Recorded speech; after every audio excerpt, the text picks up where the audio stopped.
Hello, everybody, and welcome back to the channel. I am Classic Sam NYGM, and I have a cool, really amazing guest with me. It is a Black Sparrow, aka Sherrick, who has honored my channel with his presence. Super excited for this. How are you, and welcome to the channel. What's been going on? All the good stuff. It is my distinct honor to be here. Thank you so much. You have honored me by asking me to be here. So you need to stop telling these people these lies. Like, You were like, do you want to be on the channel? I was like, what? Yes. You know, it's so funny because I was talking to one of my friends. I was talking to Savannah, and she's like, "You always, hey, Hambot, wait, like you're always like fangirl over everyone." I'm like, "Cause I'm a fan of pretty much everyone. Like I watch people's stuff and I fangirl, and that's just the way it is. It's oh well." So when people come, I'm like, "Oh my god, hi." So that's how I feel. But thank you so much for being here, and like. It's amazing, and I'm super excited for all the stuff. We're gonna ask a bunch of questions. So everyone, as per usual, if you want to ask questions of our illustrious guest, you can redeem 50 channel points in the chat and ask those questions toward the end of the stream. We'll ask all the questions everyone has banked, and we'll be able to keep them in queue and keep them in order. And please keep it, I don't know, rated R at the very least. That's all I ask. That's all I ask. That's it. Hi, friend of the feed. Hi, Centauri. And hello, Hambot, and welcome in, everyone. So, like, do the things, ask the questions. I'm going to ask a bunch of questions myself. The first being, how did you start into this whole niche TTRPG space? What came first? Like, because I know you're a streamer, but you do TTRPG performing as well. So what came first, streaming or performing? Streaming absolutely came first. Okay. So I definitely was one of those people who was like, I could be the next big YouTube sensation. And I'm gonna try my best to give you the short answer to this question. Don't worry about the short answers. Just give me a great answer. I'll do my best, but the longer I go, I fear the answer will be less and less quality. So I at one point was doing like a video a day, just like variety stuff on YouTube. Wow, like that's a lot. I would wrap up work, and then I would just be like, time to go, and then I mysteriously would have never guessed that this happened, burned out from that. So, wow. That's such a mysterious thing that happened. Like, weird. I don't get it. I would have thought I could maintain that pace for decades. So no, that was like 2011, 2012. I started, and I just had like a 3 or 4 month period where I was making a video a day, just like wrestling or baseball content, or what have you. But I didn't start doing anything TTRPG related until like basically like 2020. Oh wow. Okay. And I've still I've more or less abandoned the YouTube side of things. I will occasionally remember to put up like a variety stream. I hate editing, but that's another time. Same. Hate it. I love it when I'm doing it, but I hate it. I hate like the lead up to it, if that makes sense, and especially with my own content. Yeah, like, yeah. I hate looking at myself. I hate having to listen to my own voice. So hearing your voice and looking at your face, and then hearing it on repeat. Oh my gosh. Yeah, yep. That's the face. That's the face. That's the feeling on repeat when you're like, oh my god, if I have to hear the sentence one more fucking time. One of the great things, this is an immediate tangent. One of the great things about like one of the very few great things about like the whole COVID situation is that like a lot of stuff is work from home. But that includes, unfortunately, auditions, and by trade I am an actor. So that was like the one thing that I was just like, no, don't make me do auditions.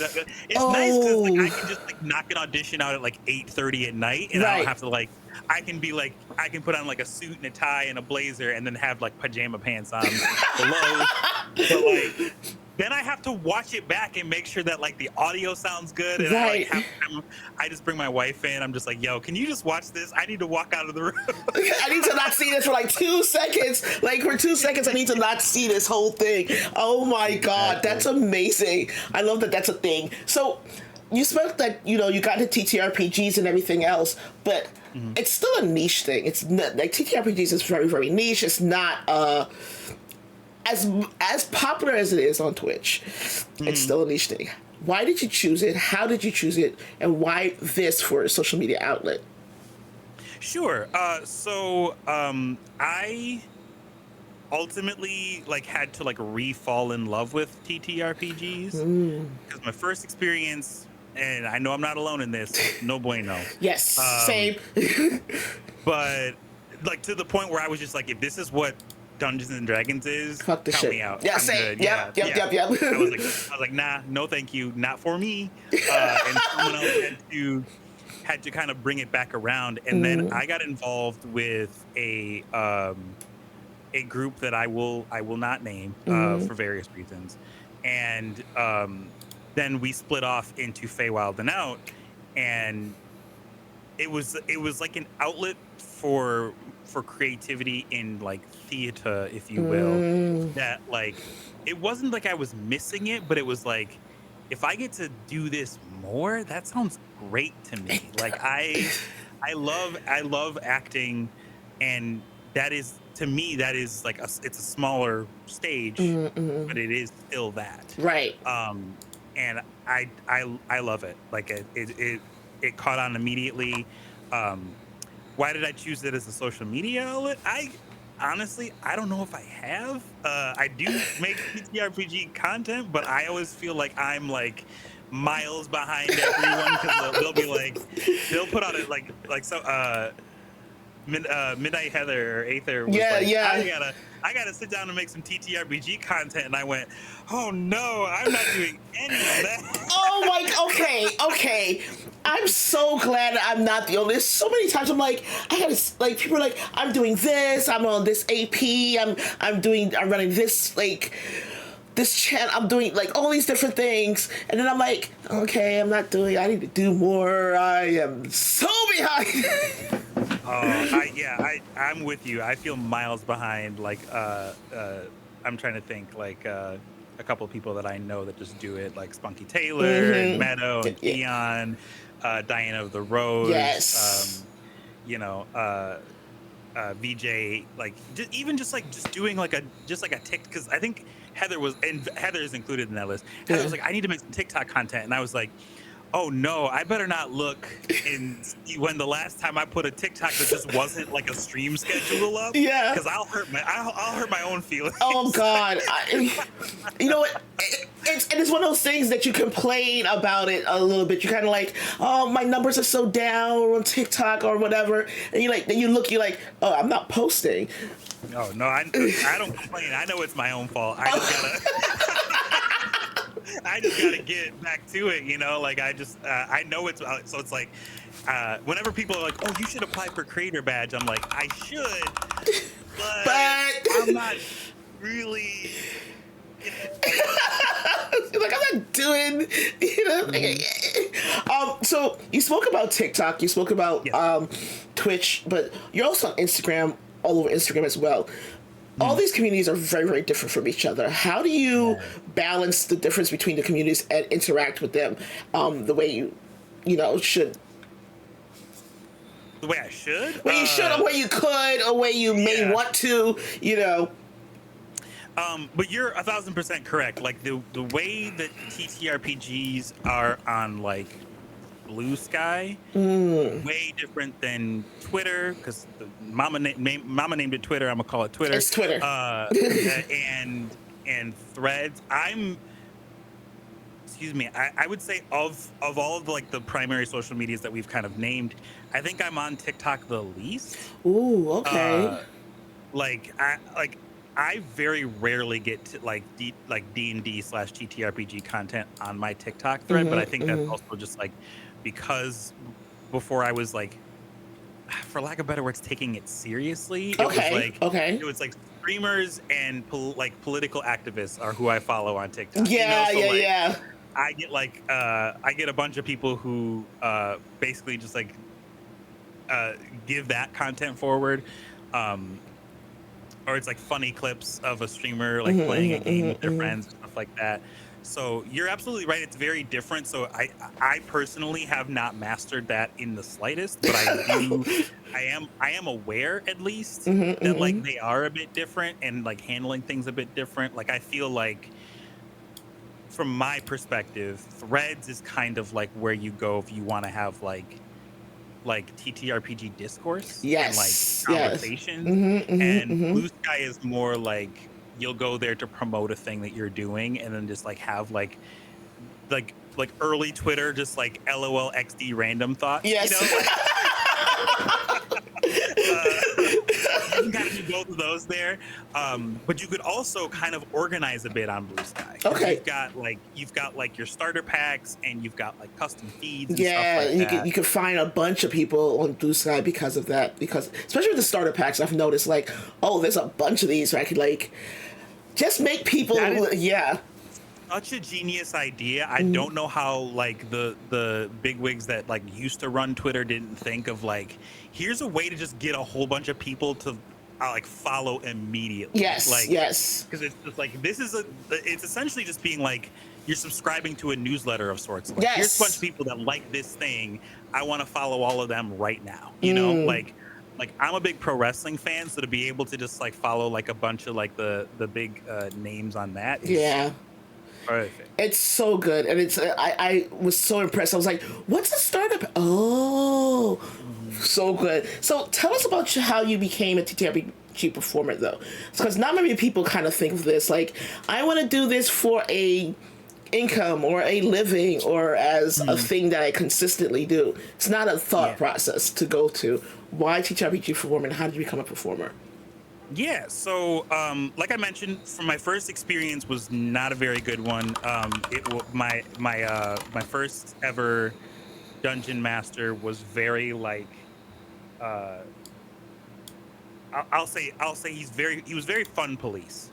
Like it was a bunch of people who like we were kind of friends, so there were a lot of inside jokes and like we were just kind of like having a good time, like in character and somewhat out of character. And he would be like, "All right, guys, enough of that. Back to the game." And I'm just like, "Ew, gross."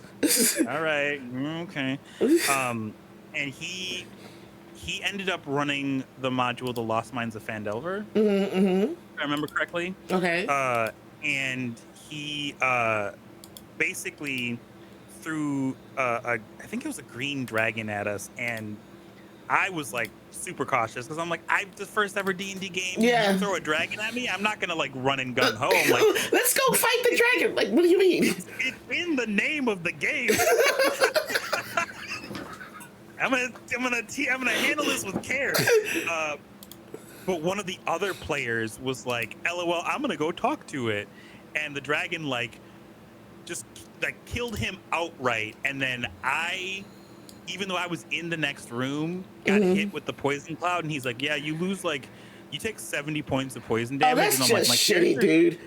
My character has like 40 hit points, and he's like, "Oh yeah, you're dead then. You're like dead." And so the other characters like pulled my character out and we're like, "Oh, we gotta find a healer," and he's like, "Yeah, there's no healers around. Too bad." Oh, dude, that's just shitty TMing. Yeah, so he was like, so just like for next session, just come up with a new character. So I was so mad. I was going deep into like, what's the most min-maxy D&D character? Like, I was like ready to come at this dude with like weapons, right? Oh wow. And then he just like got busy, so I was like, you know what? No, I'm done. I'm out. Right. And I didn't play for like 2 years. Oh wow. Or so. I was like out. I remember telling my wife, who's in the chat, I was like, I had a real bad experience with that. If this is what that is, I'm out of here. Right. And then my friend Fiona, darling Fiona, was like, she was like, "Ayo, you want to play Dungeons and Dragons?" And I was like, "No." Like, to the point I told her, she was like, "Oh, like goddamn." I was like, "Sorry, I had a real bad experience." So I relayed the story to her.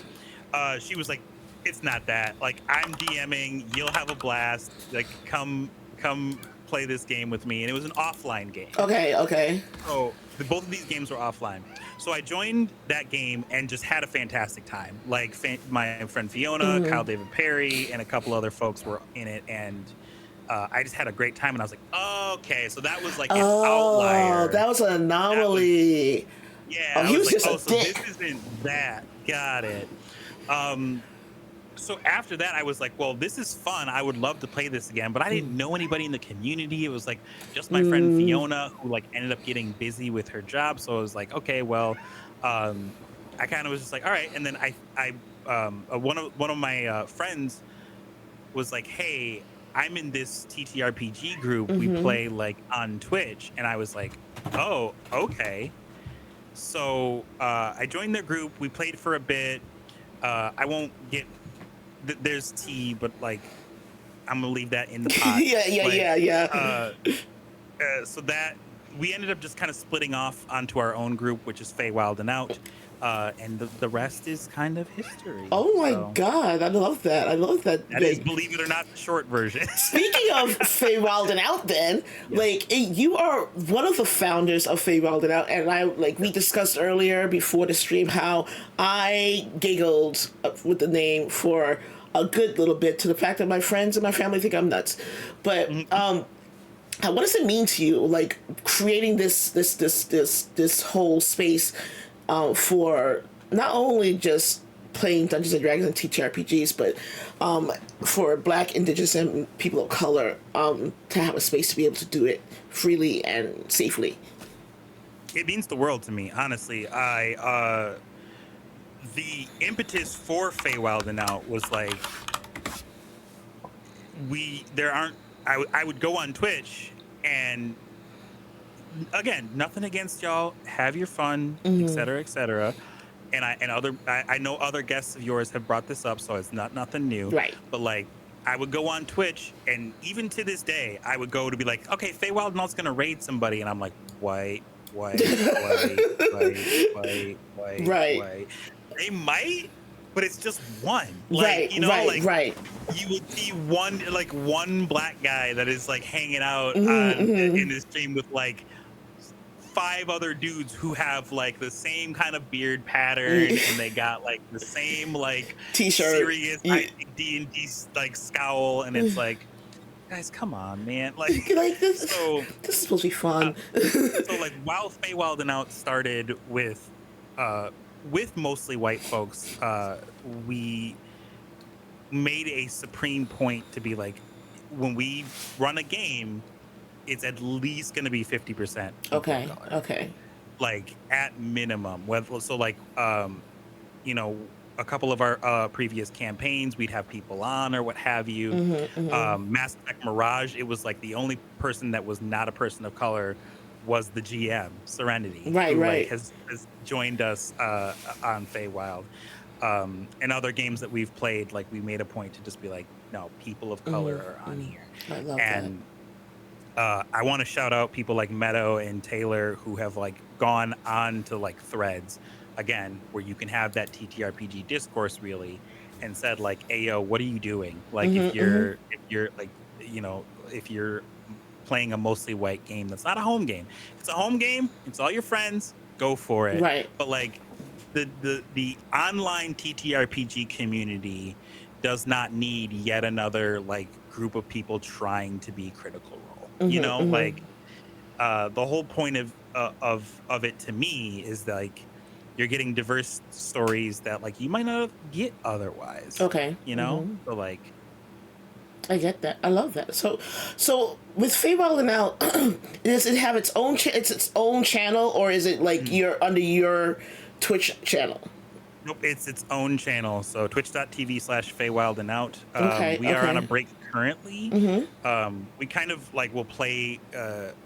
We'll have like a game running, and then we'll take a short break. Oh, okay. Okay. And then we'll kind of get back into it, which I think has helped tremendously with like feelings of burnout. Yes. Because I know some people like, and in the past, like even people that have like run games on our channel have just been like, I'm burned out. And it's like totally understandable. Like, you know, especially because people have real lives. Like, we would love to we would all, I think, that are doing it, we would all love to be able to say, "This is what I'm making and supporting my family off of. This is where I'm making my It'd be big bucks." lovely.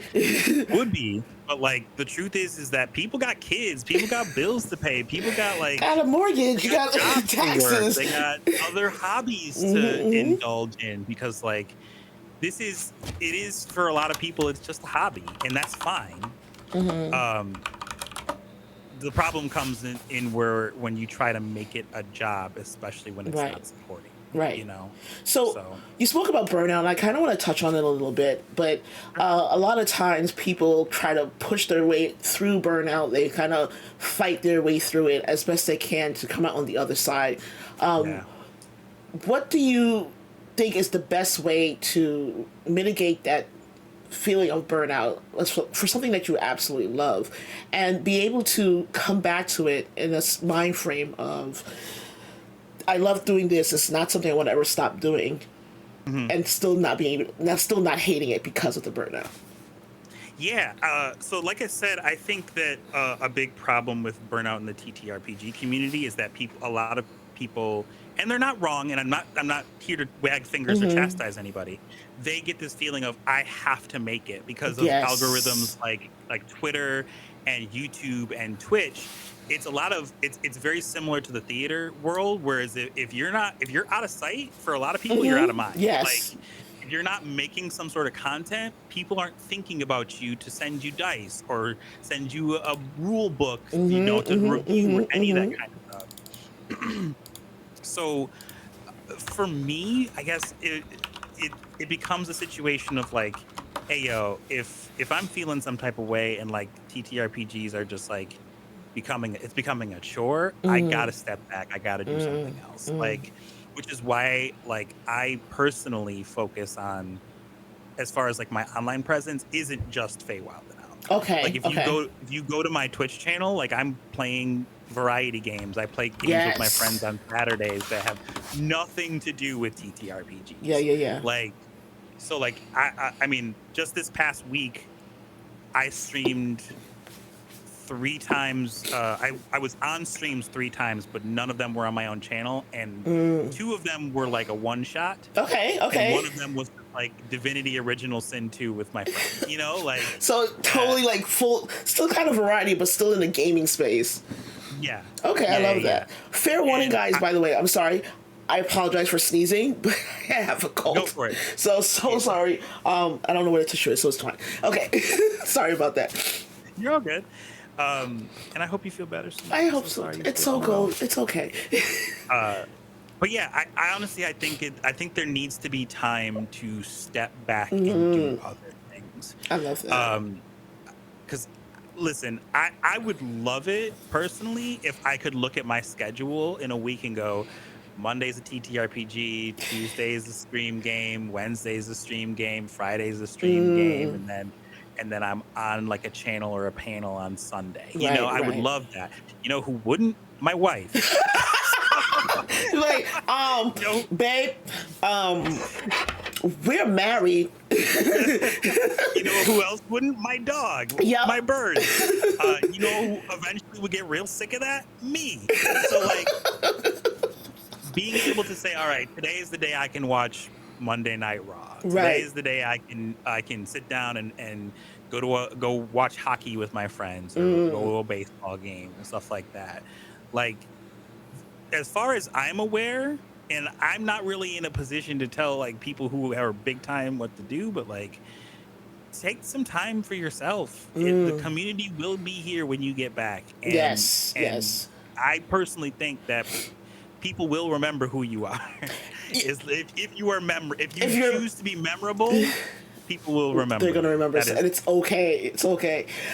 You just mentioned a bunch of other APs and a bunch of other channels. So you are also a cast member, guest star of a bunch of mhm, different APs. I've seen you yep. on a bunch of different channels.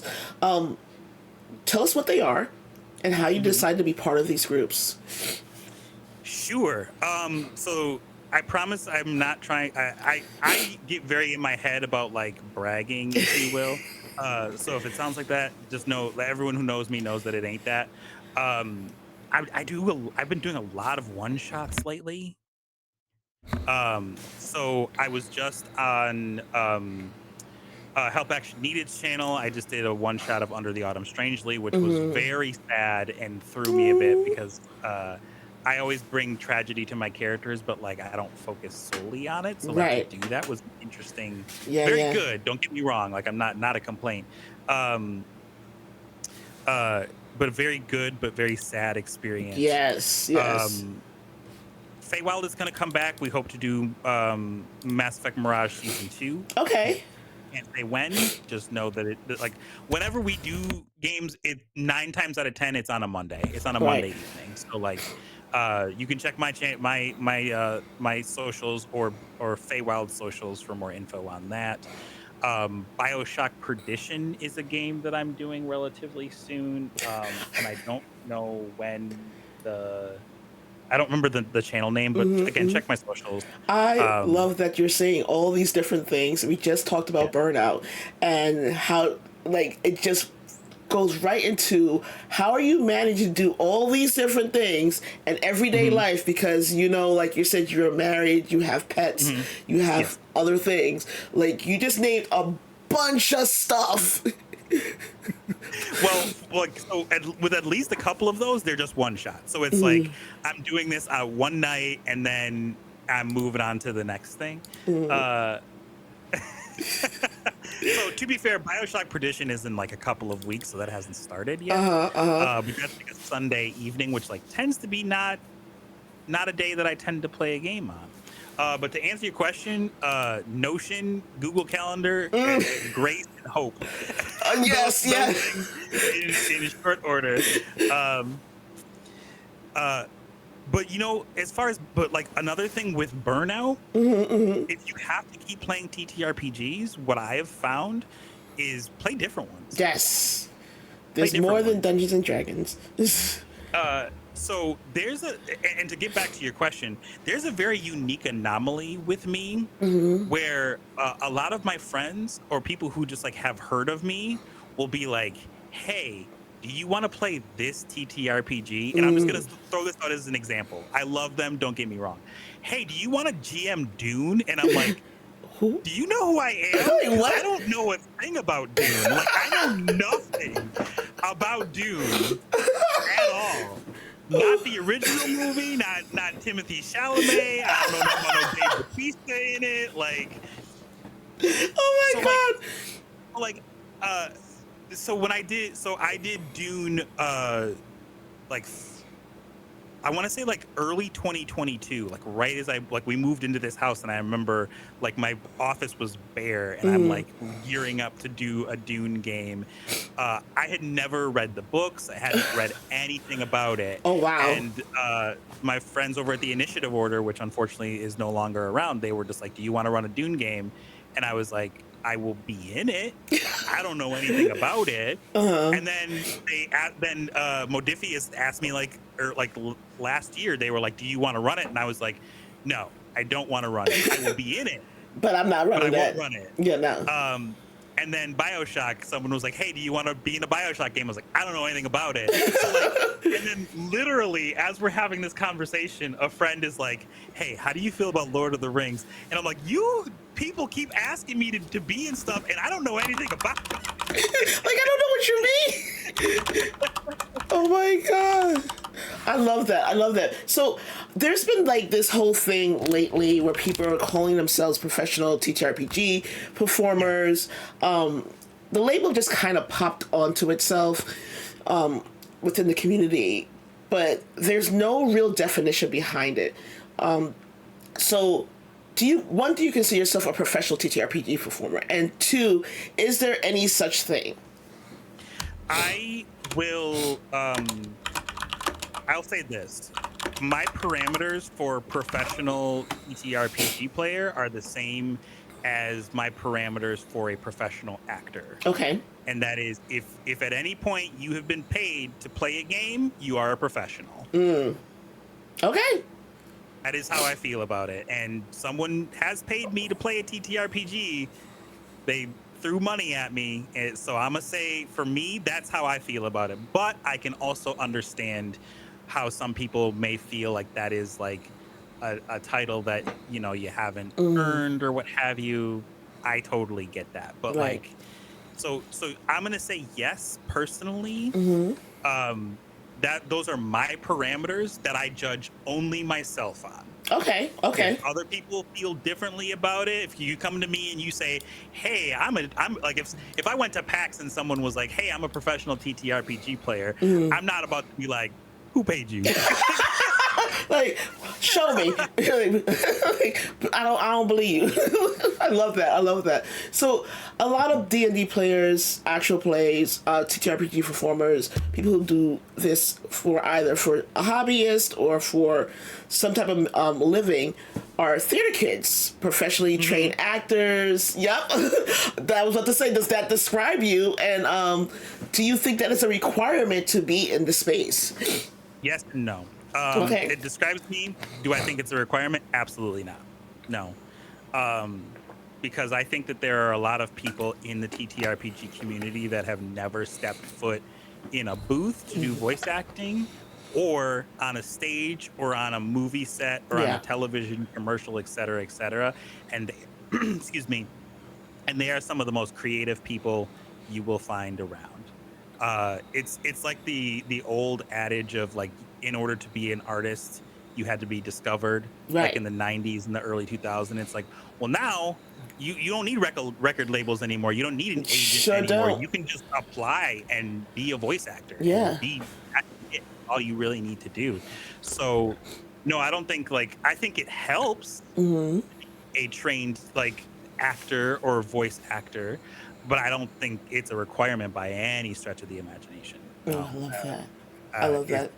if there are gatekeepers out there, ain't me, homie. Like, I mean, well, the reason for the question is this: is that a lot of people feel, and I've noticed this in some of the chats and discourses I've been talking with people in threads and different platforms where they feel like, well, I would love to do actual plays, but I'm not an actor.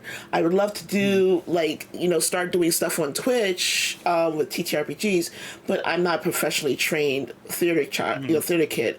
The old toolbox fallacy. I know it Yeah, well. yeah, yeah, yeah, exactly. So Mhm. what do you tell those people who are like, I want to, but I don't know how? Like, I don't know how to improv. I don't know how to role play. I don't know how do I do these things. Yeah.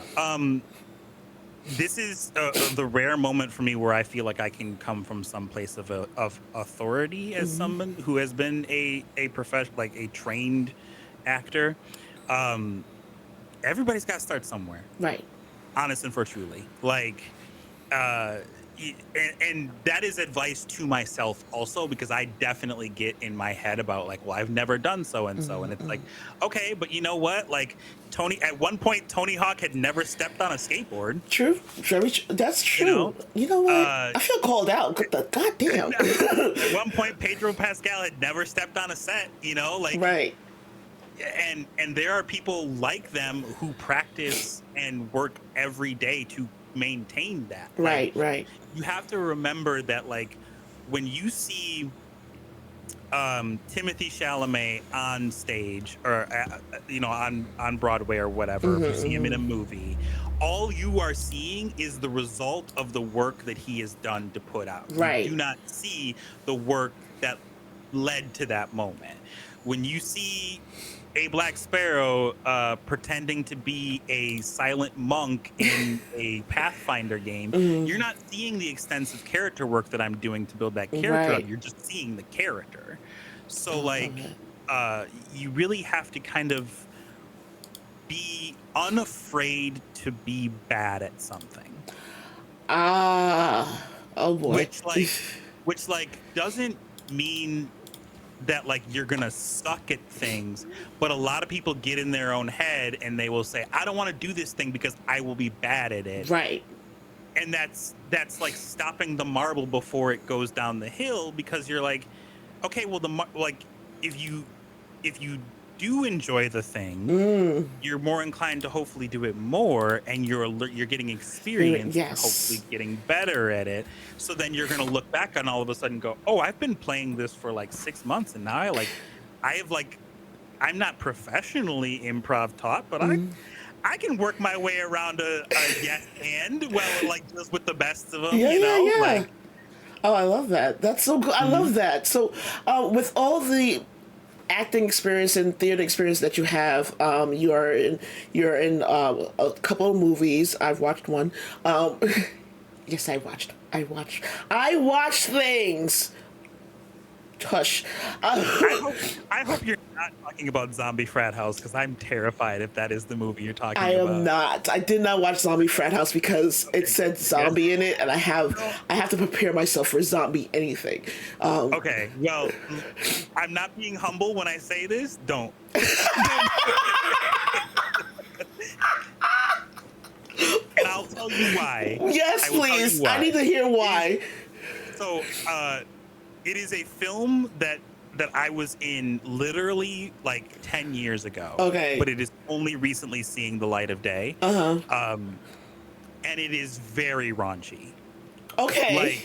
Like a young woman's chest had fall is out for most of the film, Okay. and another young woman's chest falls off because zombies.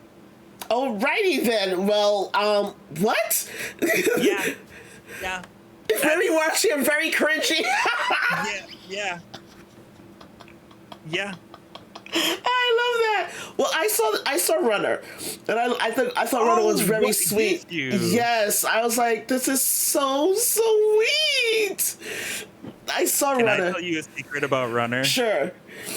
Uh, they absolutely forgot to give me a script for at least two of those scenes, so I'm just they were just like, do you not have like we would shoot a scene, and I won't say which, but there is one scene in there where Uh, they did not realize that I did not have a script until after they were like, cool, we're all good, and they were like, all right, well, now turn to this page, and I'm like, what oh, page? dude, I don't have you just told me to like. That's all I'll say. But like, there were a couple of scenes where like they did not give me a script, and they were like, "What do you mean you don't have a script?" I'm like, "You didn't email me nothing. You just said be here at this day at this time, and here I am." Oh my god! Oh my god! Are you serious? I am, and Wow! it is not the scene where we are like just literally running. It's not Yeah. that scene. Is it the It's not scene on that. the balcony where you're like talking to the girl? I'm not gonna tell you. I'm not gonna Oh! tell you. Oh! I'm not gonna tell you.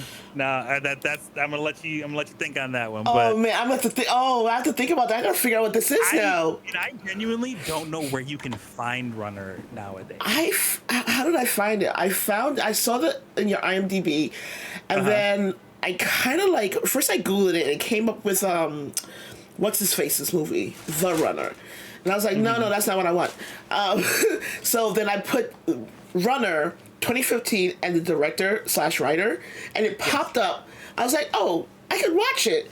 Now I can't forget what link it is, but the link that I clicked on is supposed to be just like a trailer, but it played the Mhm. whole movie. I was like, cool. It's incredible. I was like, cool. So I watched the whole movie. Like it was supposed to be a trailer, but I got to watch the whole movie, and it's really, really good, and it's very, very sweet. I was like, oh my god, this is so adorable. I loved it. It was so good. I love that you improv scenes, and now I have to figure out what the fuck scene was. God damn it! Can I get a hint? Uh, I'm trying to think because I got to be careful that I Yeah. don't. Oh, I lost your sound. Hold on a second. We lost your sound. Oh no, Oh, got you back. You're back? Yeah. Okay. Okay. So you said you gotta be careful because. I gotta be careful because if I'm not careful, I will accidentally just give you too much, Okay. and then you'll know exactly what scene. Okay. I'm like, I see where you have found it, and I'm trying to like. Now, unfortunately, we shot that so out of like sequence that I'm so lost. Oh my Uh, gosh. oh my god. I need to know. I need to know I'll this. think about it. I'll think Okay, about it. I'll okay, think about okay. how I can give you a hint on that. We'll 'Cause think we'll circle back. We'll circle back because guys, you if send me the link so I can put the link in the chat so people can watch this movie. It's such a good movie. It's so good. I was just like, oh my god. that also is like, I think we wrapped on Zombie Frat House, and like 2 months later, Greg reached out and was like, "Hey, I'm doing this film about the parable of The I'm return not of very religious, so oh yeah, yeah of prodigal son." the prodigal son. Yes, yes, hmm and yeah, and I was like, "Okay, well, what is that? Sure, yeah, all right." I'll do I had to it. think through it because I was like, "Are you doing like a historical?" And he's like, "No, it's like modern set." And I was like, "Oh, okay." At the time, I was very inexperienced at the Right, time, so like right. I don't know, man. Um, that's where I found it. I love I got that. Okay, yeah, you're gonna have to give it to me because Stream I know Elements where to do hates it. No worries. my Here it guts. is. There you go. I Got just sent it. it. Okay. Got it. So yeah, I So love that. Okay, so now we're gonna circle back to what this scene is, because I need to figure out this scene because I watched the movie and I mm, love the movie, but now I gotta let's figure go out for where that. the hell you improved all of this. So that being said, um, we talked about how TTRPGs are like slowly growing, especially D&D. Unfortunately, as much as I love D&D, and as much as I love other TTRPGs, D&D still remains the main focus of TTRPGs when people discover it. And it's slowly growing this huge following on Twitch, on YouTube, to some extent Threads and TikTok as well. What do you think of the burgeoning popularity, and do you think it will change the way TTRPGs are played and presented in the future? Um, I think that the popularity coming up with TTRPGs uh is more positive than negative. Okay, okay.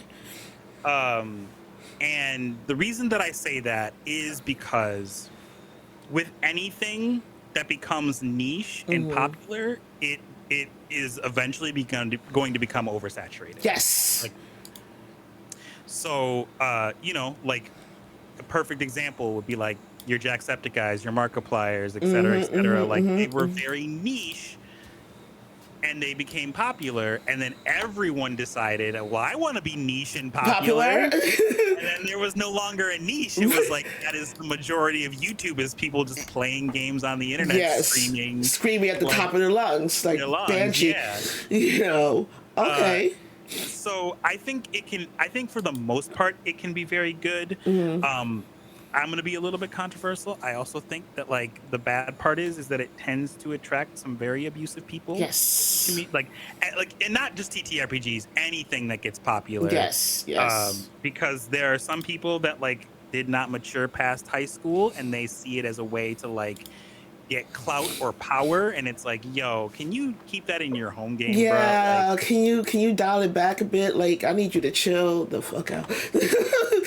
there are some people who like see this as a way to be like, and now I can avenge my poor self from 2009 when I was in high school and that one kid pulled my underwear up. It's like, relax. Like I'm not I'm not should have been bullied. I am saying though that don't turn it around and use that to be a dick to people on the internet Right. now. Like Right. Well, then, how do you then with being able to go from table to table, cast to cast, being able to, how do you weed out those type of people, those type of channels, those type of GMs? Sure. It's something you have to play by ear and with experience, because Okay. like what I've learned is that like uh and this is a tip that I've caught from my old acting coach, is like uh it's called ABA, Okay. is B auditioning. Okay. So when I'm in a game playing, I'm paying attention. Am I having a good time? If I am not having a good time, why am I not having a good time? Yes. Yes. If it's Yes. the game, okay. If it's the game, then I know that like, hey, I'm less inclined in the future to play such and such tabletop game. Is it a person? Is it because of something they're doing in character, out of character? What is it? when I'm at PAX and I'm hanging out with somebody, am I all of a sudden feeling like, ooh, they don't like me around? It's not a Yes. negative. People are allowed to not like people, Hmm. but like Hmm. I pay attention to that, and I'm like, and am I willingly going to go and insert myself into a situation that like I did not have fun in again? No, Right. I'm not going to do that. Like, the TTRPG community is so vast at this point that I feel like I could go and just find the people that I'm having a good time with and Hmm. enjoy, and I don't need to branch out to like I would love to, but like I can, between the people that we've named, I'm not going to like rename Yeah. drop them because I Right. don't want to be like, but like just from the people that we've named, I'm sure I could sustain myself for like half a decade at Right. least Right. playing great games with some of these great people.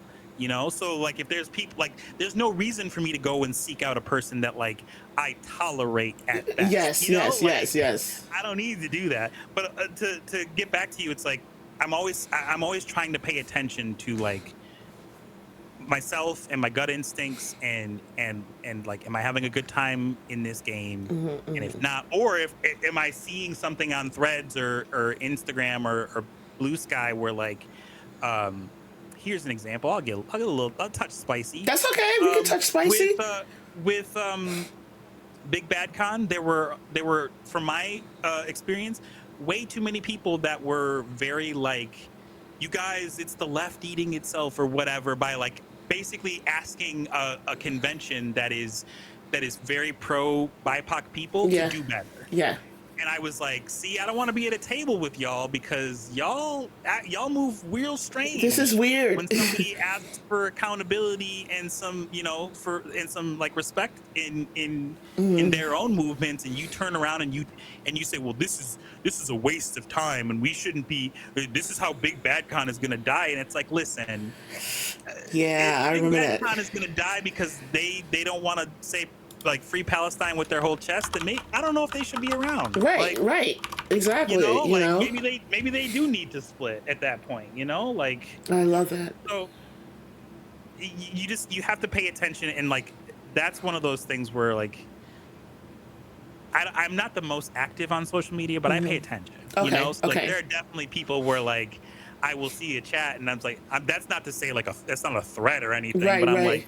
if I see like people arguing on Twitter or whatever, and I'm like, ooh, they That's brought out the R slur. that's not the Nope, take. nope. That's the No, I wrong gotta take. go. I gotta go. Like that's not for me. Well, There was definitely a person, and again, I'm not gonna name names, but there was definitely a person like 2 years ago that like was real comfortable with some very charged language in the negative sense.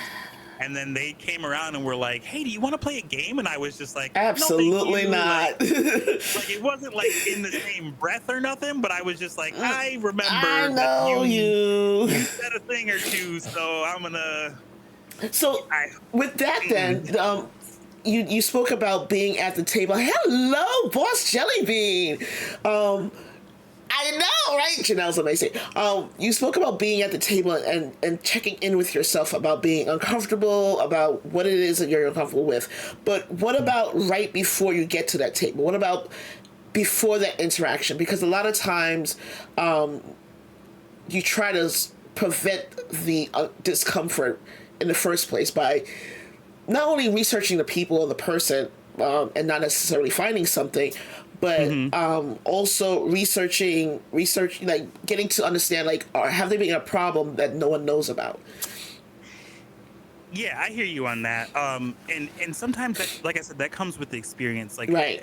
I think the community has done a great job with things like safety tools. Um, where like if you fill out a safety tool and somebody is like green light on things Oh, like racist. genocide, you're just like, Like what? interesting. Did you just green light racism? Yeah. Or I'm trying to remember. Heather had a situation where Heather was streaming Mhm. and I was in chat, and I think somebody came in and and this was during Black History Month, and we were talking about black related topics, and they were talking about needing some assistance with their game, and they were like, basically just like, oh yeah, I wrote this thing where like this guy is like this big slave master, and Heather was like, ¿Qué? maybe we don't talk about that during Black History Month, and why do you need a slave master? And he's like, oh no, it's okay, like they're gonna get their comeuppance, and it's like, but we don't. There's so many different ways that we can tell stories where we don't need that kind of stuff.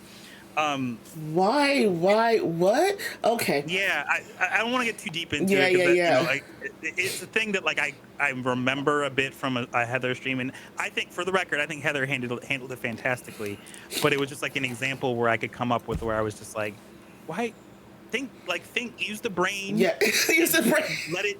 let it stop the thought and filter it before it comes out your mouth.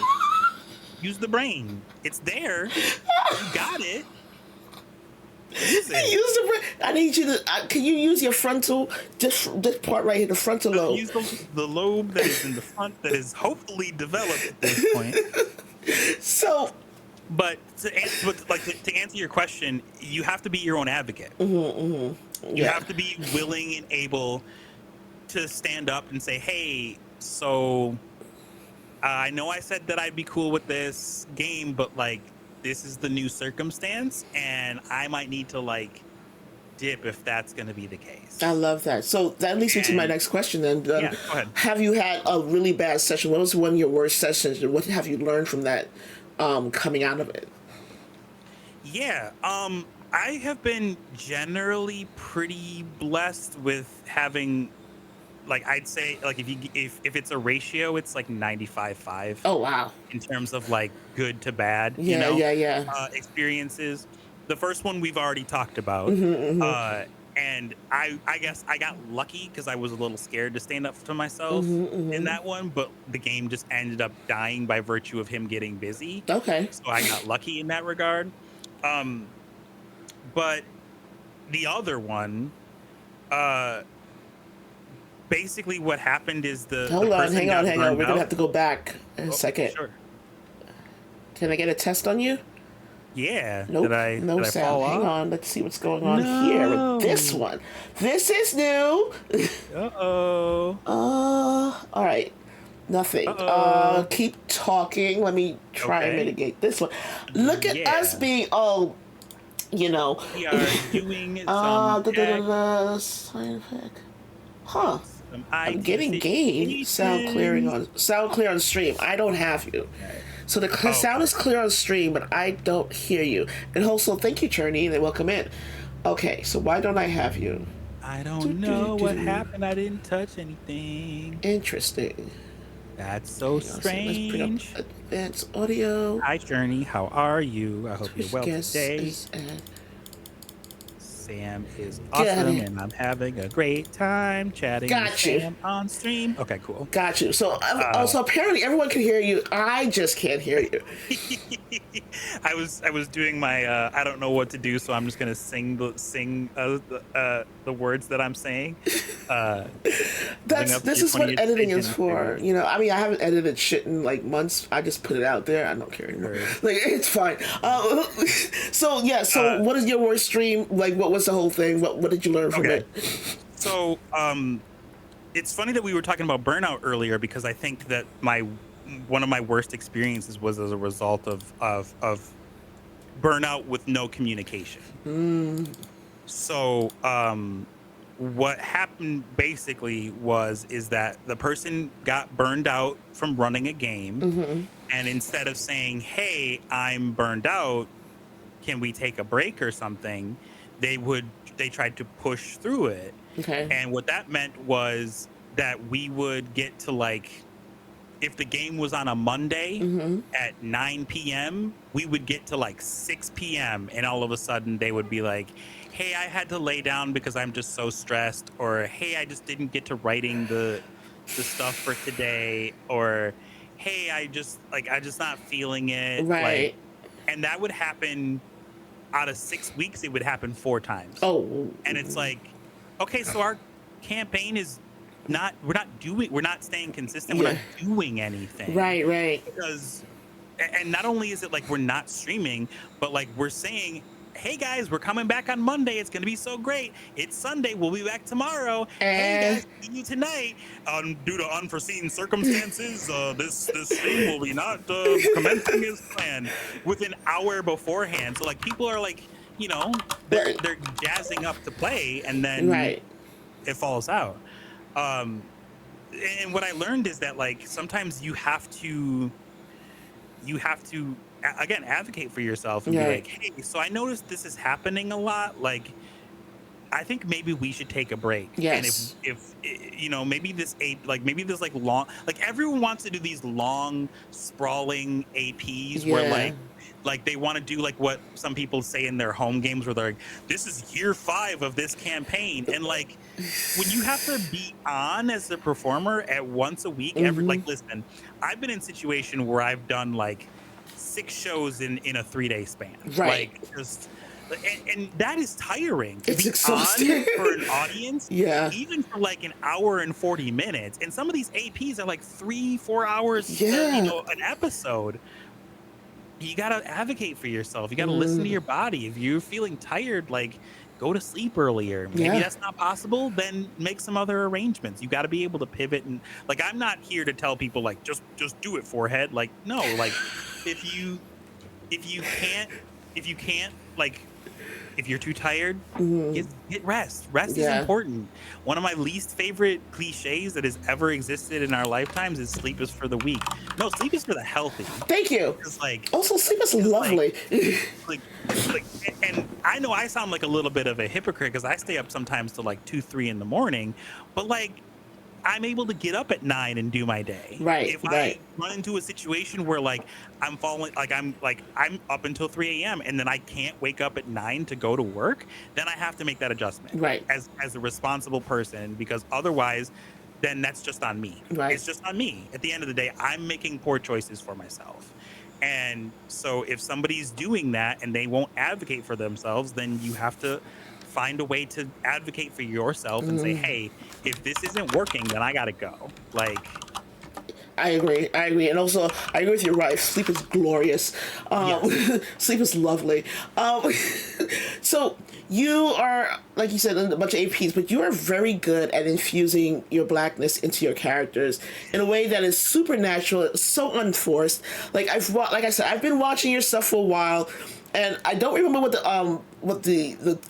the actual campaign or was, but it's a character Mhm. named Tatum, Yeah, and yeah, yeah. Tatum is in a situation where this sleepy evil fog is coming at Tatum, and initially you started off saying one thing, and then you go like, nope, Tatum's black.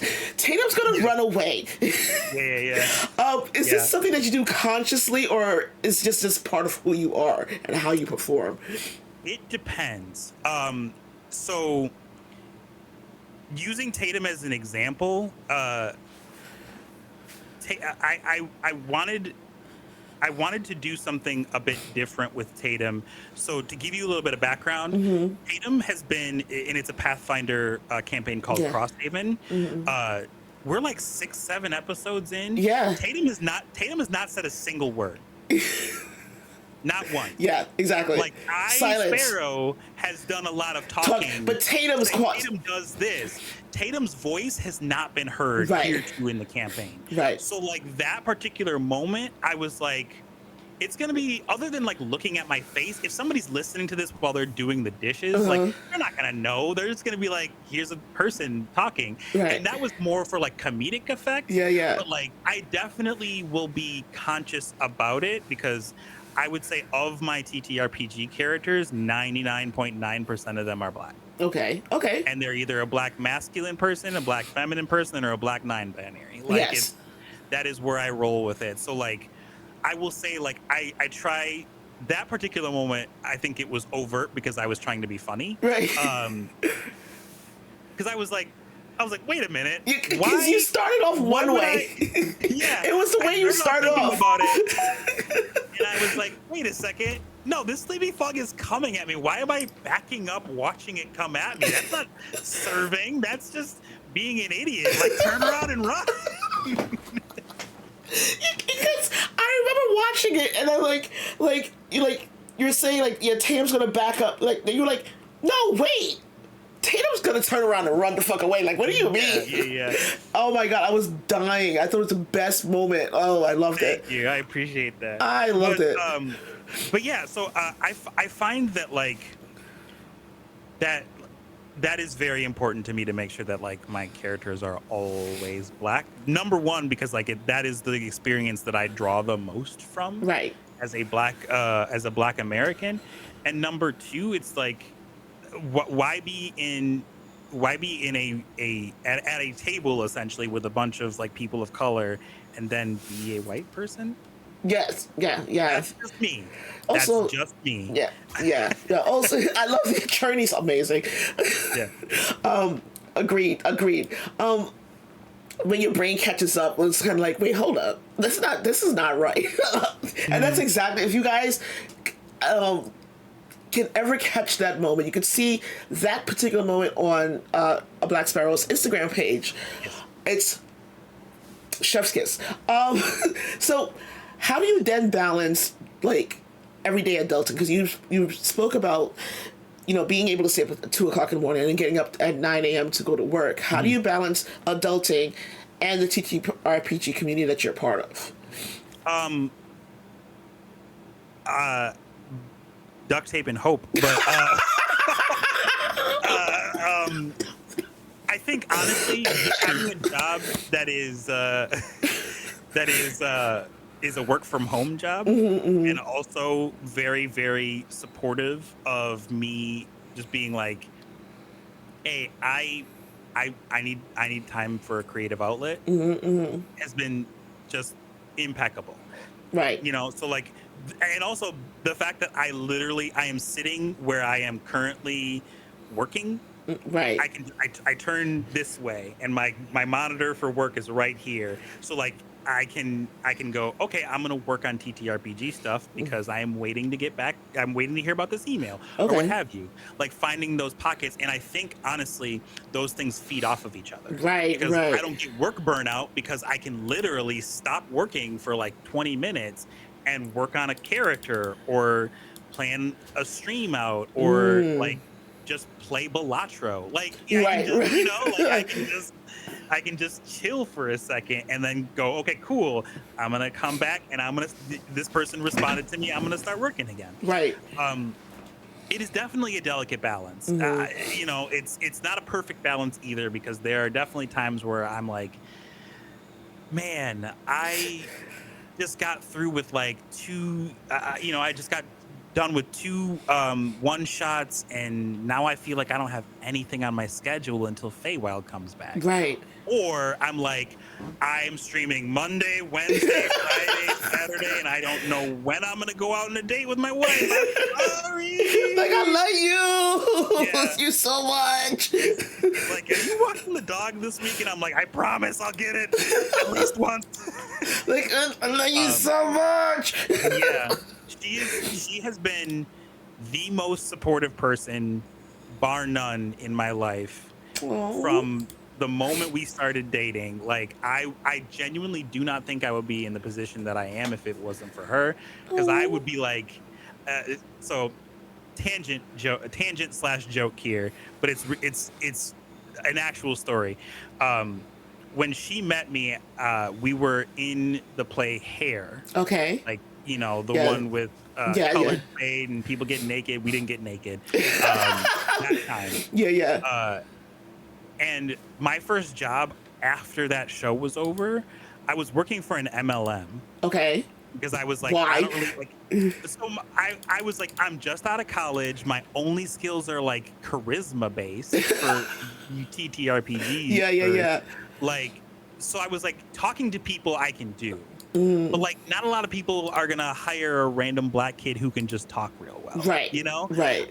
So I was like putting in application after application after application, and the 2 places that called me back, one was Aflac. They wanted me to be an insurance adjuster, but I had to pay them to get my license. Yes. I was like, so you're gonna ask for money that I ain't got? Yeah. So I can make money. Yeah. No. Or this place that was called Divine Divisions, and Stephanie jokes all the time that it sounds like a porn place. Like I was working, like, which feel how you want to feel about it. I'm just telling you that was the name of the place. I didn't name it. And Well, I had to stand in a Sam's Club and like sell people like waterless car wax uh dips that you could also turn into like a soup or something like that. Um what is happening?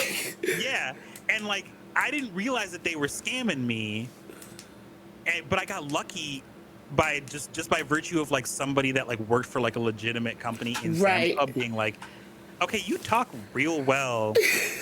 I know that that sentence doesn't make grammatical sense, but like you talk real well. Do you want to work for us? And I was like, yeah, sure. Sure. Wait, I'm scared. And then Steph was like, do it, idiot. Like, Yeah. like, and when I worked there and I saw a job open for like a children's theater, she pushed me into doing that because Oh I was like, wow. I don't think I could do it. I haven't acted in blah blah time, and she's just like, no, I'll help you, like this and that. Like the woman, anytime I'm like, hey, I need measurements for this or that, the other thing, she's just on it. Like so. That was the end of the joke answers. Like the actual answer is like an excellent support system, and she is a one woman support system that I would Oh. not be around here for if not. So Oh my god. Hype and chat for your wife. Oh my god. Okay. you didn't think I was going to come on this podcast and talk about her for at length, I bet. She's probably like, oh my god. I love it. I absolutely love it. So But there's a huge. I was Sorry, go ahead. I was gonna say the last thing I was going to say is like I like until a couple of years ago I hadn't even done conventions, and she was the one that was like, yeah, we can afford it, just go. And I'm like, oh, okay. Okay. Here I go. Are you sure? Pulling out of the driveway. She's like, I have a good time. Like, I love you. I'm going now. Oh my god, this is so yeah. cute. I know, Trini. Anyway. So anyway, okay, coming back to it, it's okay. Yeah. So there's a rise of popularity of APs like we discussed earlier.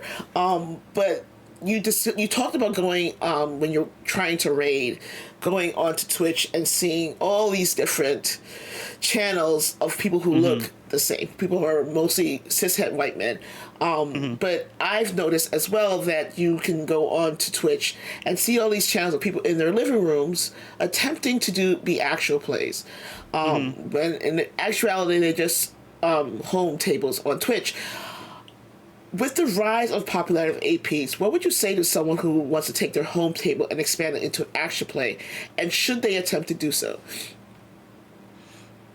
I mentioned earlier that I'm not really the gatekeepy guy. Right. You know? Right. Like if I'm not going to be the one to stand in somebody's way to be like, "Ayo, don't do that." Like, would I do it personally? No. Right. I personally think that if you feel like you have a good enough product to put it out from an AP standpoint, you sure as hell should have done your research. Right. Because like not nothing against this personally, but like you know it, I know it. Yeah. There are a hell of a ton of like people who are trying really hard to be Dimension 20 Yes, or Crit Roll. Roll or like Dungeons and Dragons Honor Among Thieves Or and it's like, listen, Adventurous or something. play Thirsty Sword Lesbians, play the Batman the Gotham TTRPG, Yeah, play Kids the on Bikes, Marvel something. one, Yeah. play like the McElroy's like board game or something, like you know, like a lot of these TTRPG stories, like I hope someone casts me in Strahd, like a Strahd game someday, but like to me Strahd was like Wicked in 2008 2009, where I Right. was just like, I would turn around and they're like, we're doing Strahd, and I'm like, oh okay, oh another Strahd, okay, oh yeah, this Strahd, there's Strahd on my Strahd. so like that's nothing to say about anybody that was running Strahd. I'm just saying like there's not much you can do to make Strahd unique at this point. Right. Like I'm not like there are truly no original ideas or whatever, but like I don't know, just make some friends with black people, make some friends with some people from like, you know, outside of your white bubble. Yes. absolutely must do an AP because, like, again, like I mentioned earlier, like the niche becoming saturated. Right. They will see somebody on stream on Twitch or on YouTube, and they will go, "Well, we've had a 3-year epic. Why don't we just put that on the YouTubes? It'll make $1 million." And it's like, it won't. It It won't. won't. It won't. Like Actual it plays are truly won't. really, really hard actually to do. Oh, so that that leads me to another question though. That Mhm. I'm so sorry about going off on tangents, but we talked about No, no, tangents. please, please, please. So there's a very distinct difference between actual plays, how they're run, how they're cast, and how they are played, and that Hmm. of a home table. Yes. And transitioning from a home tape to an actual play can tend to be harder if you are not aware of what those things are, because actual players, TTRPG performers, also heavily support the DM who's doing it, and vice versa. Yes. Whereas home tables tend to be like, this is our game, we're just playing a game. What advice would you give a home table if they are looking to do this? What's the first thing you would tell them to try to fix up for their home to make it look like more of an actual play? Um.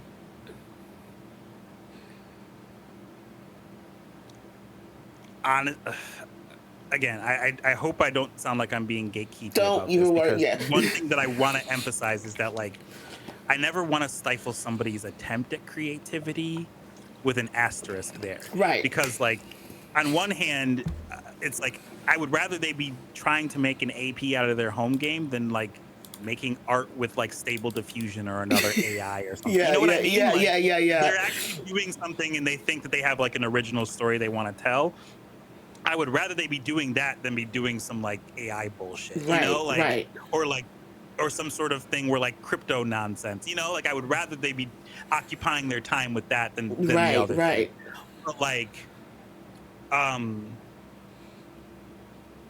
invest in. I don't mean like the advice is, and I don't necessarily mean monetarily. Invest in your characters and invest in your story. Yeah. If it means that you have to get like 2 cameras so that you can like do like the flash zoom on one guy when he says, "It was me, I slept with your mother," like, then great. Or invest in like, if it means that you get money together so that like each person has a microphone, so you're not like all like around a table and you've got one boom mic hanging Right. down in the middle, and it's like, okay, I couldn't really hear what that person said because Right. they leaned way back. And if it's not monetarily, like, m- give me like, come up with a good backstory for your character. Why do they do the things they do? Why do they Right. say Right. the things that they say? Why do they sound the way do they sound? You Mm. know, like, uh a lot of people, especially with like the voice acting, think that like just having like a roster of distinct voices is enough, and I don't Mm. agree. Mm. Because it's like, okay, well, if you can do 17 different voices, and I go, okay, well, I can't really tell that that's you, and I can't really tell that that's you, and I can't really tell that that's you, that's great by itself. Right. But if they're just like vials on your belt, there's nothing in there, there's no substance to Mm. them. Okay. Okay. You know what I mean? So like, Yeah. if you have that talent, bring those characters to life. Don't just make it as like, oh, my character sound like, here's an example. Um long time ago on Feywild, we were gearing up for something, and we did an all goblins like one shot. Okay. Okay. And I sat down and I made a very distinct uh character choice before we even like turned any cameras on. Okay. I was sitting there and I was thinking, okay, my character's name is Stunk. Uh, he, the whole idea is that these were goblins that worked for the big bad, and the big bad was out for the day. Oh. So they're just like trying to stay out of trouble, and of Mm. course they can't. Of course. And I was like, where is Stunk at when we start the game? Where is Stunk? Right. This can change, of course, because the GM might say, oh, and then we come on to Stunk and he's standing on this, and I'm like, cool, pivot. Right. But like, I'm coming in with like where he is, what he sounds like, what he's doing, why is he doing the things that he's doing. Mm. Does he have weapons? Why does he favor these weapons? Like, Yeah. I'm coming, so like, I say all this to lead to the punchline of the GM basically was like, Stonk comes in and they've got a gag in their mouth. They're tied up. Oh. And I was like, oh, I know exactly what to do with this. And half of my prep went out the window. I was just like, this is going to go for a different character. I'm just going to sit this in a Google Doc because I know exactly what's going to happen. And I just like ran with it. Right. And the moment somebody pulled the gag out of Stonk's mouth, he was Eddie Murphy from Shrek. I saw that clip. Yeah. I didn't see that episode, but I saw that clip. I don't remember, like, I don't know if you can see me make the decision, like, in real time, but, Right. like, I was like, when they were like, oh, yeah, you're gagged, I was like, oh, perfect. Oh, God. What if he's gagged because he won't shut the fuck up? And you know who doesn't shut the fuck up ever? Donkey. Like, not ever. And I saw that clip. I saw that clip a couple days ago, and I caught it. The clip is where you're literally just like, like immediately, and everyone is falling out laughing. Yes. I love it. I love that. I love that. So invest in your character. Invest, because like that, in my opinion, any AP worth its salt is investing in their characters. They're invested. Their GM better well be investing in the story because they're telling the goddamn story. Like, you know, like if you're just like, and so adventurers, you come to the end of this journey, feeling fulfilled, having saved Princess Luna. Like, unless that's a character choice. Sure, but like if you can feel like the GM is like, they're just like, okay, they beat my monster, that sucks, like then I'm out, man. There is too much content on the internet. Like, as an aside note, you say tangents, I am the queen of tangents in my opinion. We are right now vibing so hard with this whole, like, literally, like, answer a question. Oh, I got another question off of that question. Yeah. Like, we will do this all day. We possibly could.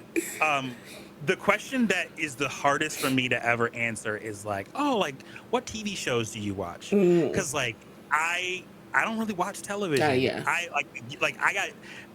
From the moment my computer is on to the moment that it is off, there's at least a YouTube or a Twitch stream up. In one way or another. I have Netflix solely so that I can watch Raw. My wife watches everything else that's on Netflix. I've got DirecTV so I can watch baseball and wrestling. Everything else, that's her domain. But like, wow, like, give me. Like, I'll watch like a speed run of somebody. I'll watch like a 3-hour like video essay on like why like Mario's pants are blue. Like we can vibe all day. Like if we was like body double, because I usually have like 4 Twitch channels with the sound on, a YouTube channel playing at the same time, and like something I needed to listen to, some podcasts I needed to listen to, all going at the same time because it itches my brain, and I like when my brain gets itched. So, have you heard of the game of a game called web fishing? No. Okay, so like this is like one of the most simple games. It's like Animal Crossing style visuals, and you literally can get like in a lobby of like with up to 12 people, and you could just fish. You're just fishing. You're just fishing and you're vibing. Like you can draw on the ground. You can like there's other things you can do, but like primarily you're fishing with your friends. Literally, that's all you or solo if you want. I laughed last night because my wife and I were chilling, and she was like, I don't really know if there's anything I want to watch right now. Is there anything that you want me to put on the TV while we do such and such? Right. And I said, hey, yo, Ray Narvaez Jr. has an 18-hour video on web fishing. And she looked at me like I had just said, like, the most ridiculous shit in the world. Kind of because I did. Yeah, we can pull the clouds down from the sky and, like rearrange it so it can make, like, Skittles instead of rain. Yeah. She was like, and I was like, what, you don't want to watch that? And she's like, No. And I'm like, it's just background, you know, like you can just have it on, like the video is literally 18 hours long, so like, you know, we'll just Wow, wow. Welcome, so Clarkson Rex, aka yeah. our DM and host from Chilling in the Party, and also from Dungeons and Do-Rags. Amazing. And also Uh, our potential guest for Classic 20, but we're going to talk about that another time. Anyway, so um, as a popular black person in the TTRPG community, what are some obstacles? I know you are popular. Shut up. talking about them? I'm talking about you. You talking Okay, about listen. you? Listen, I am Yeah, boy. really, really good and freaking love bullying. I can't take it, but I can dish it out.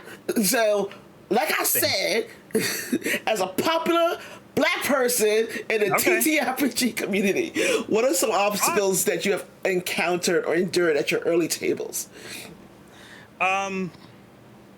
Being the only person there that is black, honestly, and I will be flat honest with you, that is still a problem that I struggle with. I even feel bad calling it a problem because like 9 times out of 10, someone is just like, "Hey, you seemed cool. I really liked watching you in this. Will you come to my table?" And I'm like, "I mean, you seem cool, yeah." Right. Like, you know, it's the instinct of like, all right, the research that I've done and such, you seem like a cool person. Right. Sure. And then I get there and I'm like, ooh, I am the only black person in the room. Oh, Oh crap. Like, no. oh, shit. So I definitely have to be better at that. And there are places that I am pledging to be like, I had fun. Thank you very much for having me. I do need to move on. Right. You will never Like, see me not again. because of anything you did wrong, but like I do try my best to not be a hypocrite. So like if I'm gonna like, you know, if I'm gonna co-sign these things that like my fellow black people in the community are saying, I also need to walk that walk. Right, Like right. so like there are places that like I am currently in that unfortunately I will have to say goodbye to when the time comes. I'm just Okay. like, yeah, yo, I'm gonna play this out, and then once we hit the end of this season, I gotta split. Right. Because like there are other places I gotta go. I cannot be the only black person in your game. Like I just can't. And that's not anything. Because like some places you're just like, okay, well this is who you got together. But like there are some places, and again, I'm not gonna call them out, but like there are some people who like when you say like, well, what are your commitments to TTRPGs as far as like people of color, and they say, well, we're making an effort, and I'm like, that's not an answer. Right, right, right. That is less than acceptable. It's just not an answer. Right. Like, you know, there are so many talented ass people in this community. We literally, Apocryphatic Unlimited, literally Yes. just did a month just full of people of color on them channels, and like, I like like some of them are very busy. Right. You know. Right. So and they should be. Right. But all of them should be busy. Javante and Q and like just a very short list of just people that I played with in the Gotham game. Yo, like all their schedules should be full All the time. all the time. Right. Right. Right. And it's not just them. It's every quality person of color that's in the community. Because like, listen, I went to Big Bad Con. I was there. I saw. I did go. They paid for me. They paid money for me to be there, so I went. They did come back. They came back around, and they put out the statement. I was like, "Ayo, all right, the boycott is off." Because like, if the boycott was on, I would have been like, "Nah, Right. not going. Right. I will go to. I'll get on that flight, but Right. I won't be there." Right. But they came around.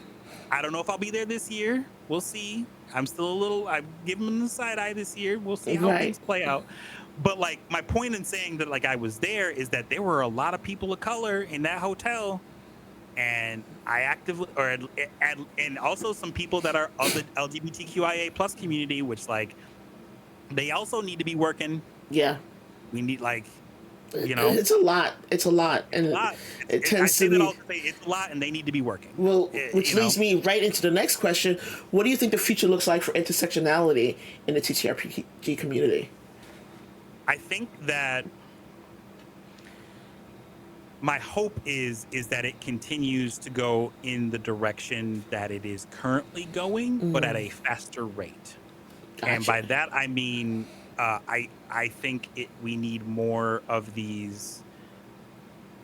uh, these showcases. We need more um, award shows. We need more, it, and ones that especially focus on people of color. Right, right. Like, give me the BET awards, but for TTRPGs. Like, uh, I don't know Old if BET Awards. Old BET Awards. yeah, oh, not current Not ones because current BET Awards. they are not owned by black people no more. Yeah, So no, no, like, no, no. Old BET Awards, not current ones. Like, yeah, old yeah, Image Awards.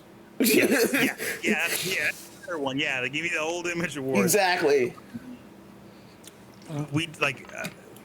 I don't know if I would be the one to lead that charge personally. Mostly because the time Right. we talked about.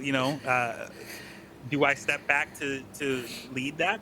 Right. Maybe. Who knows what the future holds? Would someone else do it? I hope so. I mean, Feywild keeps me busy even when you don't see anything Right. running on our channels. Like we're constantly talking about, okay, well, what can we do for this? What can we do for that? Like we're planning out games with people that like currently are busy, but like, we hope to get to work with them, like a Utahime cosplay, like like a Andrew Landy, like a Yeah, Lamar yeah. the Con guy, like a Mayana Baron, like we're trying to get like a Mazarel, like we're trying to get all these Maz is people, amazing. yes, like either back on our channel or hopefully be able to feature something on our channel. So I say all that to say, like, I hope that it continues to get more diverse. Okay. Because again, I'm not gonna be the one to be like, all you white motherfuckers with this bland ass Minds of Fendelver game, y'all gotta go. But like,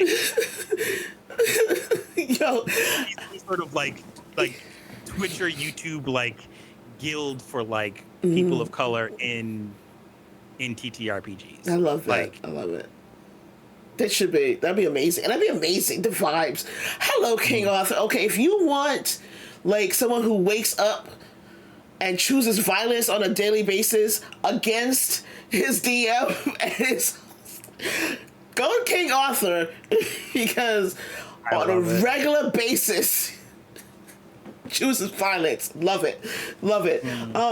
So I want to kind of like pivot a little bit. The ways the worst. See, Clark just be like, yo, bro.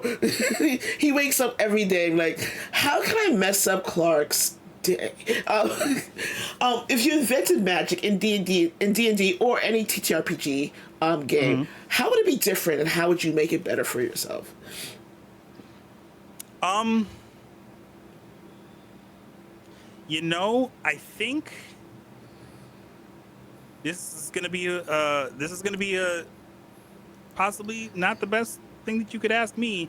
I don't know if I would change. I don't know if I would change much. Okay. I don't know if I would change much. Now if we're talking in a video game, I do like the way that Divinity Original, like Larian did with the Divinity Original Sin, where it's kind of like on a cooldown. Yeah. Oh, that's I right. like that. They did And that. like if there's a TTRPG where it's like, okay, well you can cast this spell, but then you gotta wait a couple rounds for you can do it again. You gotta do it. You gotta wait at least like a round or two. I like that idea as opposed to like the spell slot thing, which pisses me off. Yeah. So here's my beef with spell slots, because I grew up playing certain video games in like the 90s and the 2000s. So I'm I'm what you would call a hoarding gamer. Okay. Like, give me the resources, and I'm like, I don't know when I'm gonna need all of these, so I'm just running around with like 18 knives, and I don't know if I throw one, then I got 17 knives. And I don't know if that's enough knives to get the game with. Like, like I got 563 health potions. I need all 563. I don't know what for. Honey child, I'll put my hand up. I will fully admit I have a file on Baldur's Gate 3 right now that is a modded save where my chance of dying at any point is like 0.0000001%, and tell me why every single time I got 38 health potions in my inventory, like, just in case. You don't know. Yo, facts, Clark. Like 100%. Like, oh my god. Okay, I thought I was the only one. I was embarrassed about this. Like, I just keep shit. I don't. I have in my Baldur's Gate game, which I haven't played in a while. I have 15 sets of armor. Yep. Don't need them. Yep. Nope. But I need them. But I will keep no. Okay, so mild spoilers for Baldur's Gate 3, a game that won Game of the Year almost 2 years ago now. Yep. There are certain like poison traps, and I will keep like 3 or 4 sets of armor just for those. But now that's gotten better since now I know, having played the game, how many I need for set poison traps. But like the first couple of times when I first learned that, I was like, oh, hold up. Not important armor, because I might need to throw it over a poison trap. Does antidotes exist? Yes. Yeah, they're things that you can do to basically make someone like immune to poison? Yeah. Yes. Will I disarm the trap anyway? Yeah. Yeah. Like, but I need these armor to put over the trap. You don't understand. Exactly. This is peak gamer like information, like hoard things. Like I remember in Skyrim, for some reason, I had, like, to this day I don't remember why I have it, 100 wheels of cheese. Mm-hmm. I don't know why I have 100 wheels of cheese. It's still saved in the game, but in Skyrim, my character has 100 wheels of cheese sitting in a house, just there. Mm-hmm. That's it. No reason. Not getting rid of them. It's fine. If you and your friends are stuck on a island, desert island, regular island, whatever, and all you can play is D&D or TTRPG of your choice, 12 hours a day, 5 days a week, what setting are you running? Now, that's hard for me to... it's a little bit hard for me to answer. Okay. My knee-jerk reaction thought was the N7 World 5e version. Okay. That we were using for Mass Effect, using Mass Effect Mirage, because it's essentially D&D rules but skinned for Mass Effect. Right. Okay. And if you had flavored this question of like, what video game could you play, blah blah blah blah blah, Mass Effect is the answer. Okay. I am one of the people that will cry harder on this earth, not for what BioWare has become, but because I know that BioWare's storytelling is not going to reach those levels of Mass Effect 2 ever again, in my opinion.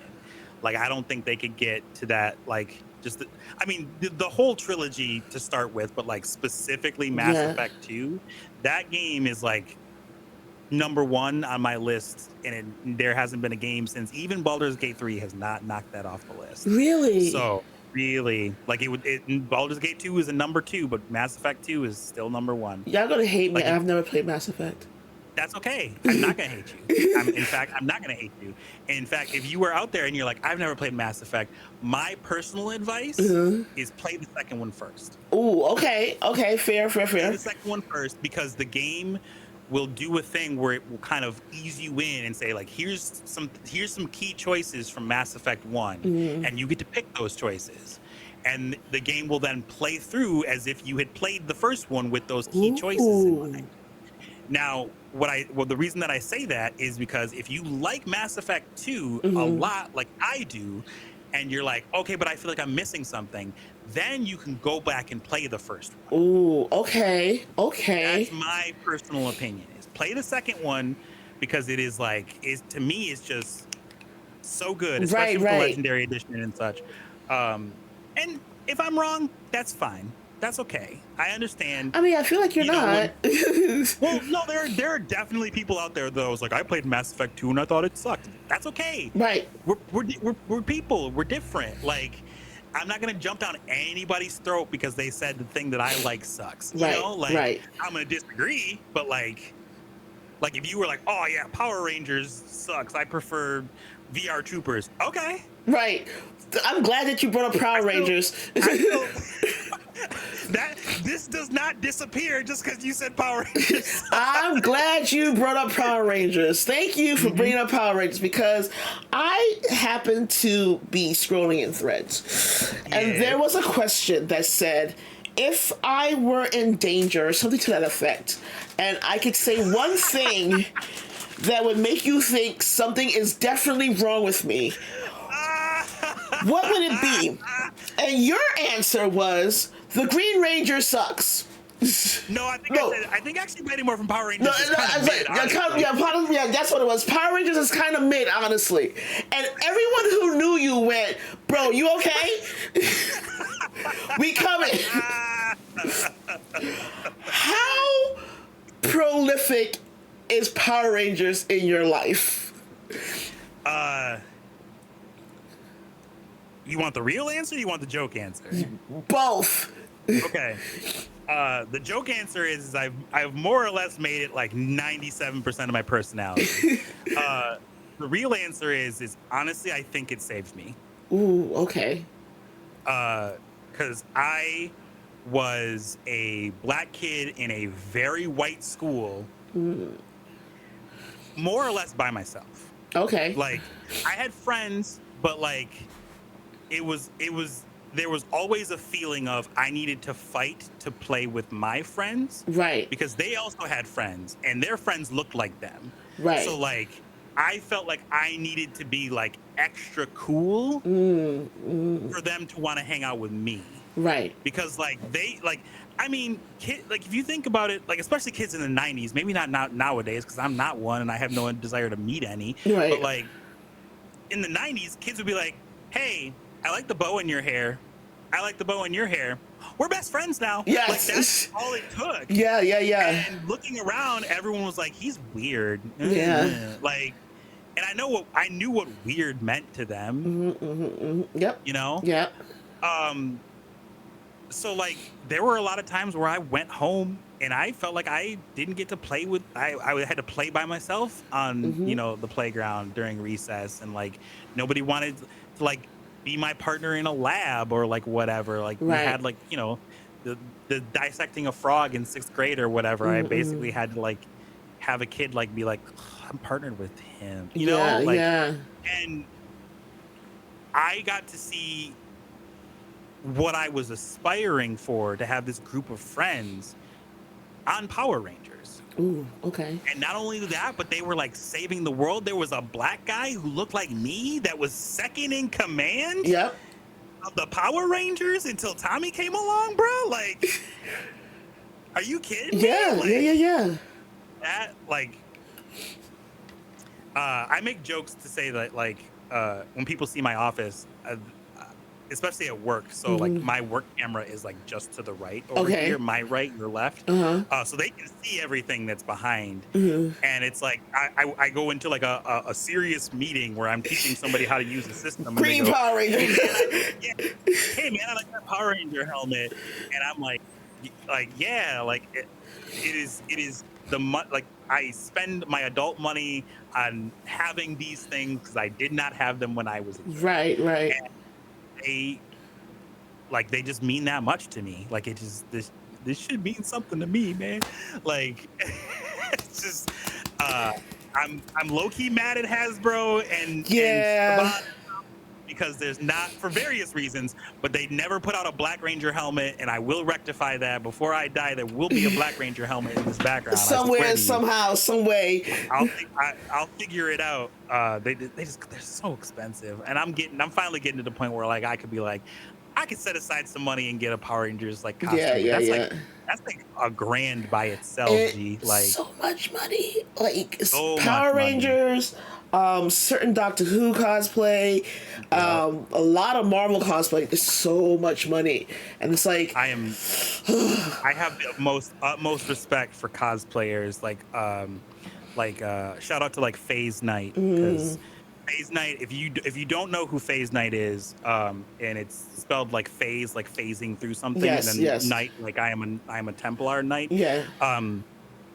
They head to toe from scratch made a Gillenane cosplay from the most recent Dragon Age game. Like they were just like, I'm just gonna do it because I like the character. And What? I was like, bruh, I'll see if I can find the Yes, picture please. And because wow, it whoa. they are incredible. And we'll drop it in the Another Discord for people who want to see it. another shout out would be to my fellow Feywild and Outer Click Clack Snack because they are so impressive. I thought it's their top pin here. I'm gonna inundate you with a bunch of Fays. That's okay. I'll drop it right in the Discord. Oh, that's amazing. Yo, she did Gillian. Is that Gillian? Am I saying that? Is that character correct? Yes, I was correct. I was scared. I said her brother, and I was like, oh no, I've ruined everything. No. And then she did an Orin cosplay that I was like, bruh, are you serious right now? Oh, that's amazing. Then she did a Mazora cosplay. I was like, this woman is a legit shapeshifter. Like she just. It's a shapeshifter. I'm gonna pop it in the Discord over there. You would think I would know my own Discord. Let's put it in. Where's promote your stuff? Promote your stuff. There you go. Definitely check out. And like, you know, my friend Serenity did such a kick-ass Squirrel Girl. Like she is. I saw this Squirrel Girl costume and I was like, bruh, I'm in love a little bit. I'm not ashamed to admit it. It's like, okay. I know nothing about Doreen Green, but like, you in this cosplay right now, ma'am. Sick. She went and made like buck teeth for this character. Like if you look real close at the photos of her smiling, like she got little buck teeth hanging out, and I was just like, whoa, you can't do dude. this. My heart, Serenity, you look so fucking cute. Okay. If nothing else, I'm here to hype up all my I'm gonna like have to do this at a time where I am not like doing something else. You will get lost down the rabbit hole. I will stare at this. We will have problems. This is a problem. Okay, so note to self: send DM to Face Night. Gotcha. Okay, so people like to say that when people like emulate you, it's like a form of flattery. So, what advice would you give someone that would like to emulate what you are doing in the social media space? Talk to me. There you go. Come chat with me. I come from a school of theater thought where like basically like saying like good artists steal. Yes. So like, I mean, I say that all the time. Same. And I mean within reason, of course. Right. Like you want to make sure that like you're not like I'm not claiming anything as my own. Like do an impression. I got impressions as part of some of my character voices, like Eddie Murphy and Barack Obama and like a couple others. And like I'm readily admitting those are characters that are inspired by those people in some sort of way.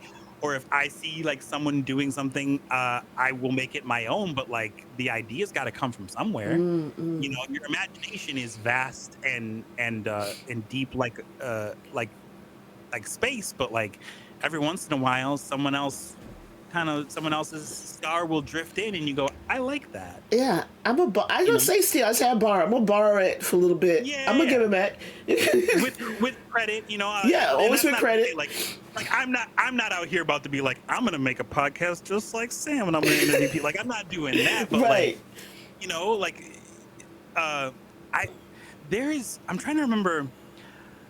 I think I got the idea for Tatum not speaking from Penn and Teller.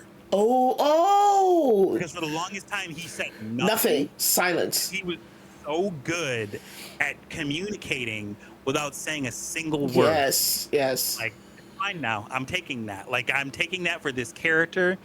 And, like, I would love to tell you more about Tatum, but I feel like since the show is not yet over, I shouldn't.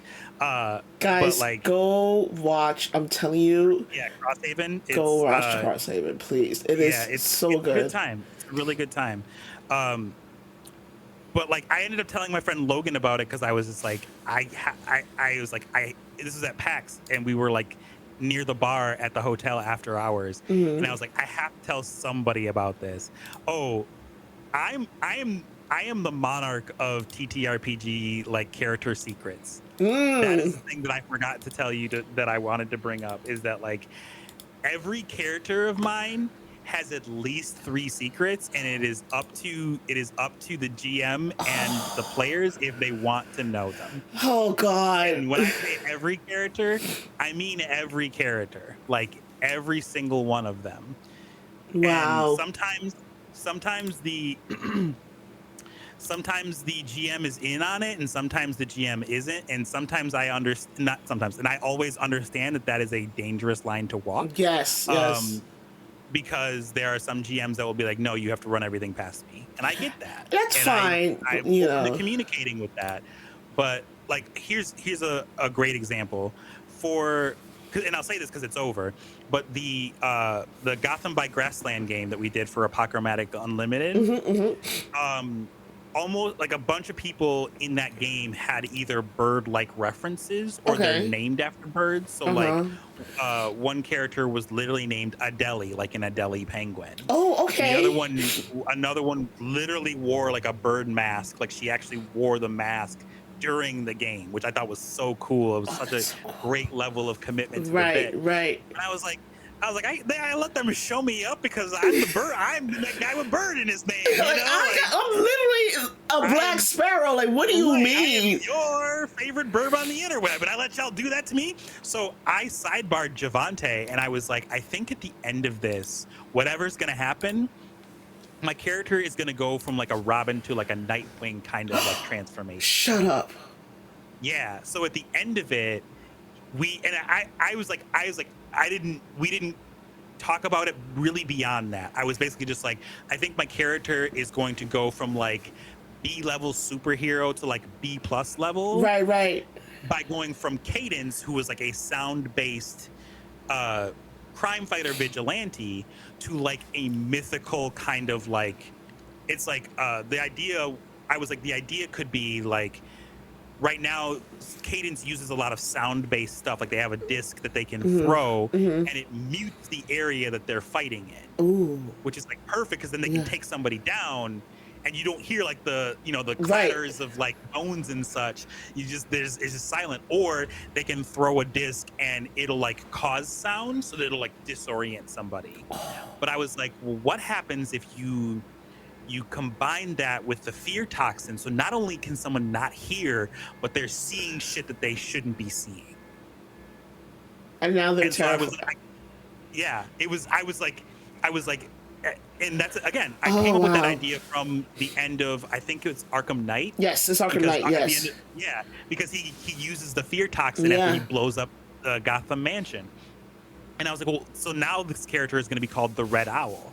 And unfortunately, we didn't get into an opportunity where I could name drop the character, the new character name. But it was like all the seeds were sown there, and it was like such a perfect moment because there was a moment where one character stole some fear toxin, and I was like, oh, and Cadence bumps into you, and Javante, like the snap of a finger, was like, I need you to make a dex saving throw. And I was like, all I said was, oh, he just bumps into you, and it's like, oh, sorry. And like that was the pickpocket moment, and I got so lucky that I rolled like a 24 on my stealth check, and they rolled like a 20. I was like so scared. I was like, oh, this whole character is gonna fall apart if I don't do this, because I made a show of having Cadence destroy Yes! the rest of the toxin. I was like, if he destroys the rest of the toxin, then she can't just be like, okay, I just grab more, you know? All right, like, we need to figure out how to get you in some games, like this shit. Like, Clark. Tatum, big secret for Tatum. Big secret for Tatum. Can't talk about it. Oh God damn it! Okay, guys, I just dropped in chat the link to a Black Sparrow's Instagram for Tatum. And that moment that we were talking about, but Clark is in chat. Who's going to my next guest DM for Classic 20, the level 20 that I do once a month. We all three need to talk. We gonna have to chat. We're gonna chat. What? You're also behind the scenes. You talked about, even though Feywild and Out is on break, you still do a lot of behind the scenes stuff. It is the difference is very vast from like being in front of the camera as opposed to doing all the other stuff you have to do behind the scenes. Which one do you prefer? I prefer always being in front of the Okay. camera. Okay. And that's gonna sound very egotistical, but like I have my BFA in acting and directing, and I've Mm, directed before, and it's nice, but right. like it's just not it's not a comfort thing for me. Mm, Um, I I went into acting because I was like I love telling stories, right. so the directing still works because I'm still telling a story. I'm utilizing the talents of other people to say like, okay, I think you should stand this direction and you should say it this way, or Right. Right. Right. however. Like I vary with my directing style, but like ultimately, where I feel comfortable, where I feel alive, is when I am bringing a character to life. I Like, love it. uh, oh, you know what? There is one character that I had that had like a minor secret, but it happened very very early Okay. uh on. So Because I need a I had this redemption for Tatum. Because I need to know what Tatum's yeah. secret is, and I'm not going to So find out clearly. this is my make good for that, hopefully. So I had to step in. This is the one time that I like had to deal with a character that I had not created. Right. Right. So I had to step in for somebody who was like just burned out and they wanted to step out of the TTRPG community as a whole. So they were like, all right, the whole idea is it's going to be this D&D game, but they're all of the characters are toys, like Toy Story. Uh huh. Uh huh. Oh, So Toy Story. he gave me this character that was not named, but it was a samurai tortoise. Okay. And the idea was it was going to be like a play on Teenage Mutant Ninja Turtles. So it was a juvenile abnormal samurai tortoise. Okay. Okay. Uh, and I was like, you know what? I know the perfect thing that I'm going to do with this character. Because the TMNT are named after painters, I named him after Asawa, who is a famous black painter. So his name was Asawa, and his voice was Barack Obama. And that was the secret. The secret was just that his voice was Barack Obama. So like, poor Jade. Shout out to Jade Valkyrie on the Feywild team, and just also just an excellent person who I think if you don't know who Jade is, you should know. Wow. He had this idea. They had this idea of being like, all right, well, our characters are going to be like kind of like rivals, but not really. Like they'll work together, but like they don't really want to type of thing. Not necessarily that they don't really want to. It's kind of more like a friendly rivalry. Oh, gotcha. Yeah. Think like think of like Buzz and Woody like Yeah, later on, yeah. not right away. Yeah. But like, so she comes out and she's playing like the knockoff Barbie character, like it's like a whatever that universe's Barbie stand-in is. Yeah. And she's got this like monologue of she's like, I didn't think I was gonna find you here, Asawa. Time for payback. And I go, I don't think so. Not at all. Not happening. You and I, we are gonna fight, and I'm gonna win, and that's the end of it. And she broke so hard. I was like, perfect. I win. That's it. We're done. Asawa's one secret. That's it. First of all, I'm gonna let you know right now. If we're at a table and you break out Barack Obama, we're done. Table done. Like character finished. Table done. Whether I'm DMing, whether I'm freaking a player, like I'm not fighting. Exactly, I'm not fighting Barack Obama. I'm not doing that. Like, what do you mean? You That is the only character that has had less than 3 secrets, but every other one, I promise, Bro, has had at least 3. I cannot. I love that. So the final boss. no, yeah. Like Dwayne Johnson. No, we not. That's a problem. That's a problem. That's a problem. It's not a perfect one. I would have broke too. Obama, but it's what my favorite thing to do. One of my favorite things that I've ever done has nothing to do with TTRPGs, but a friend of mine had a birthday and she was doing a birthday stream, and so I messaged her and I said, "Hey, I pulled a couple of strings to get you a very special birthday present. I hope you like it." And I just sent her an audio file, and it was me as Barack Obama wishing her a happy birthday, being like, hello, M's, Lems, and the M's, Lems community. This is your former president, Barack Obama. And I just wanted to say we love you, we appreciate you. Hey, Michelle. I'm doing a cameo. Shut up! Fantastic. Like, and she died at that. And I would have lost it. Like, I would have lost it. Performance to me is like, oh. Oh my God. If I could motivate myself to do dumb shit like that for a TikTok, it's over for y'all. Cause like, it's over. But like my problem is I want to do too much. Well, and that's the problem Like, with TikTok. It's like you have to do, you can't do too much because it has to be very short, but it has to be a mhm. lot of, it has to be like a very concentrated amount of stuff in a concentrated amount of time, and that takes Mhm. effort, and I don't feel like it. Yeah. So like, because like I want to like make even just in my office, like I would like want to set my office up a certain way or like make Right. like a small set or like use props. Like I did a video for the Mass Effect board game for Uh huh. Uh huh. Modifius and they didn't pay me. They didn't ask me to do anything. I bought the game with my own money. Mm-hmm. Actually, no, I lied. I won a contest for their Dreams and Machines and they gave me $100 towards their store. So I bought the Mass Effect game with that money. Oh, I would have been so And then happy. they didn't ask me to do anything, but I was like, I love Mass Effect, so it just makes sense that I would do it. Right. And that like 2 video idea took me 4 days to put together because I was just like, oh no, I got to re-record this because this Oh is out of place. gosh. Like I got like the light didn't turn on the way that I wanted it to, and then I would just get so in my head about Yeah. editing it. Like shooting it took maybe 2.5 hours. Editing it and putting it together 4 days. Like God damn. yeah, it's just I would like look at the editing and go, Steph, what do you think? And Steph's like, I want to go back to bed. That's what I think. Like, I don't want to do I'm this like, babe, I'm anymore. sorry. It's 1 a.m. I gotta finish this. I love you, but I want to sleep, please, dear Yeah, God in heaven.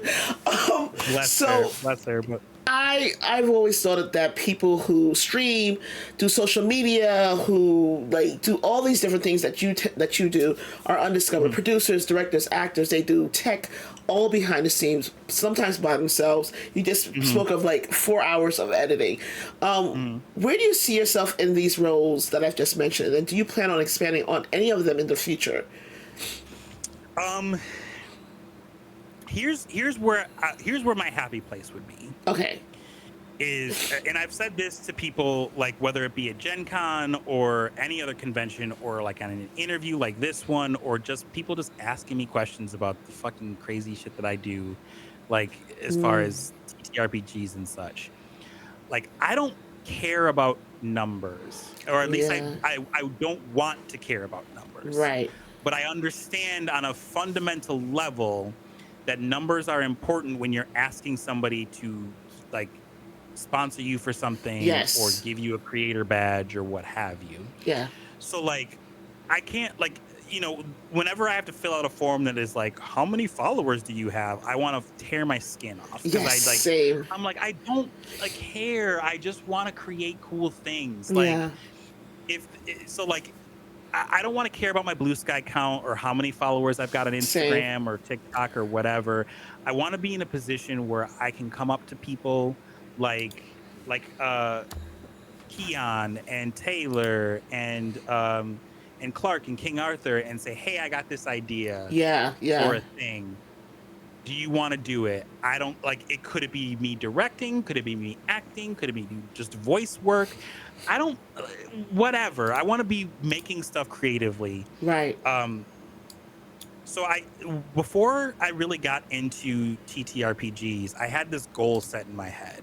Hmm. And the goal wasn't to, because like people will ask you when you say, "Hey, I went to school for acting," they'll say, "Well, when are you going to Broadway or Hollywood?" And I'm just like, "What the fuck up?" Like, Shut the fuck up. in my head, I say that. I don't say that out loud. I tell them, "Oh, like I would be happy like just being like a recurring role on a sitcom. Like I don't need to be a Yes. star." Yeah. Yeah. Um, Yeah. but my goal was, I want to be on stage at least once a year, every Yes. year. And that got me into that goal got me into equity, which Hmm. basically what that means for people who don't know is it means that I'm part of the actors union that is non-screen. So Okay. Okay. anything that is on a stage, I am represented by the actors union. So like people can't just run up on me and say, "Hey, I want you to be in this thing," and I Right. can't pay you. Like they literally they No. can No. say No. that if they No. want to, They but can like say the it. union will go, "Hey, you got to pay him something," or Yeah. it's something where like you can't charge money for tickets. Mm. So Yeah. like those are like there are exceptions, of course, to everything, but like that's crazy to me that like someone has to come up to me and I got to say, "You got to talk to the union, bro." Like if you want me to work for you, because you either got to pay me or you can't charge money for tickets. Right. Those are the only two options. So if you're trying to make money, you got to pay me. And Right. not only do you have to pay me, you have to pay me a certain amount. So you can't just say, "Oh yeah, I'll give you like $1 and a Charms blow pop." Like, no, you gotta. like, can I just give you like some games? And like, you're like, no, that's not gonna work. You can't pay me in pizza. You can't pay me in exposure. You got to pay me in actual factual the money that exposure goes thing. back. The exposure thing bothers me so much. For exposure before it sucks. I've had that happen to me a couple of times. I'm just like, I don't want to. Sorry, I just don't want to. It's honestly, it's kind of a, like, to toot my own horn, it's kind of a freeing feeling for someone to be like, hey, I want you to work, but I can't pay you anything, because the responsibility is not on me. I gotta say, hey, talk to the union. Right. Because like, if I really care about the project, I will tell them, hey, if there's some sort of waiver I can sign, cool. Right. But like, other than that, I can just say, hey, the union said no, so no. Sorry. Gotta go. To round back off of that tangent, that goal has now become, I want to be doing something creative, like creatively, at least once a year. Yeah. If it's on stage, great. You're correct, Stephanie. I don't want to is a totally acceptable. Yeah, I've been working on that line because I have a tendency to say yes a lot. And I do as well, which gets me in more trouble than I like. Not here. I'm happy to be here. Yeah. I said yes to this happily. I was so excited. Before anybody thinks that was like a sneak diss. No.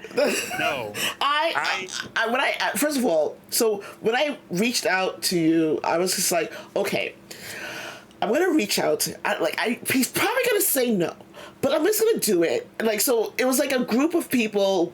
This is on stream. You could see me physically hyping myself up, going, okay, I'm gonna ask these people. I'm gonna do it. I'm just gonna do it right now. This instant, we're gonna do it. Okay, here we go. And I'm like typing stuff up. I'm like, okay, hit send, Sam.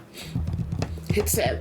And it took me, I'm not joking, literally 2 minutes to go enter. To ask you a question. It took me that long. It was like, what the fuck? So yeah, I get it. Like, it took me a while. Now it's taking me a while to go, like, I don't want to do that. You know, so it's one of those things. But yeah, you're not one of those people. No, and there are things that like, for instance, like the person that asked me about something earlier, I unfortunately have to turn them down, mostly because I don't have the time and they're looking for a specific kind of person. Right.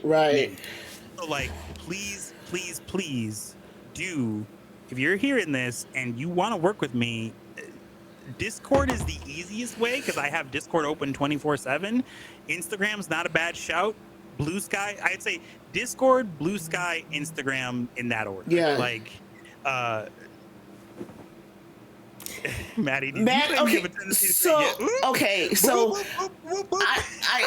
to say yes now because it took Maddie, and I'm not joking, a full year for me to go, Sam, just do the thing. Sam, it took, Maddie's one of the people who, like, I call her one of my handlers. She's one of those people that keeps me in check. And it took Maddie a full year to go, just send the freaking, ask them. Great. Say yes to the thing. But now I have the other problem where I go, yes, sure, yes. And then I'm like, shit. I have that similar problem, but I really only have that problem in person. Okay. Because you were at PAX, correct? Yes. Yeah. And I saw you. I didn't see you. I recognized you. I saw you. You were in the we were in the hotel lobby. Yeah. And I think it was like Saturday night. Yeah. And I was wearing the Black Power Ranger tracksuit yes.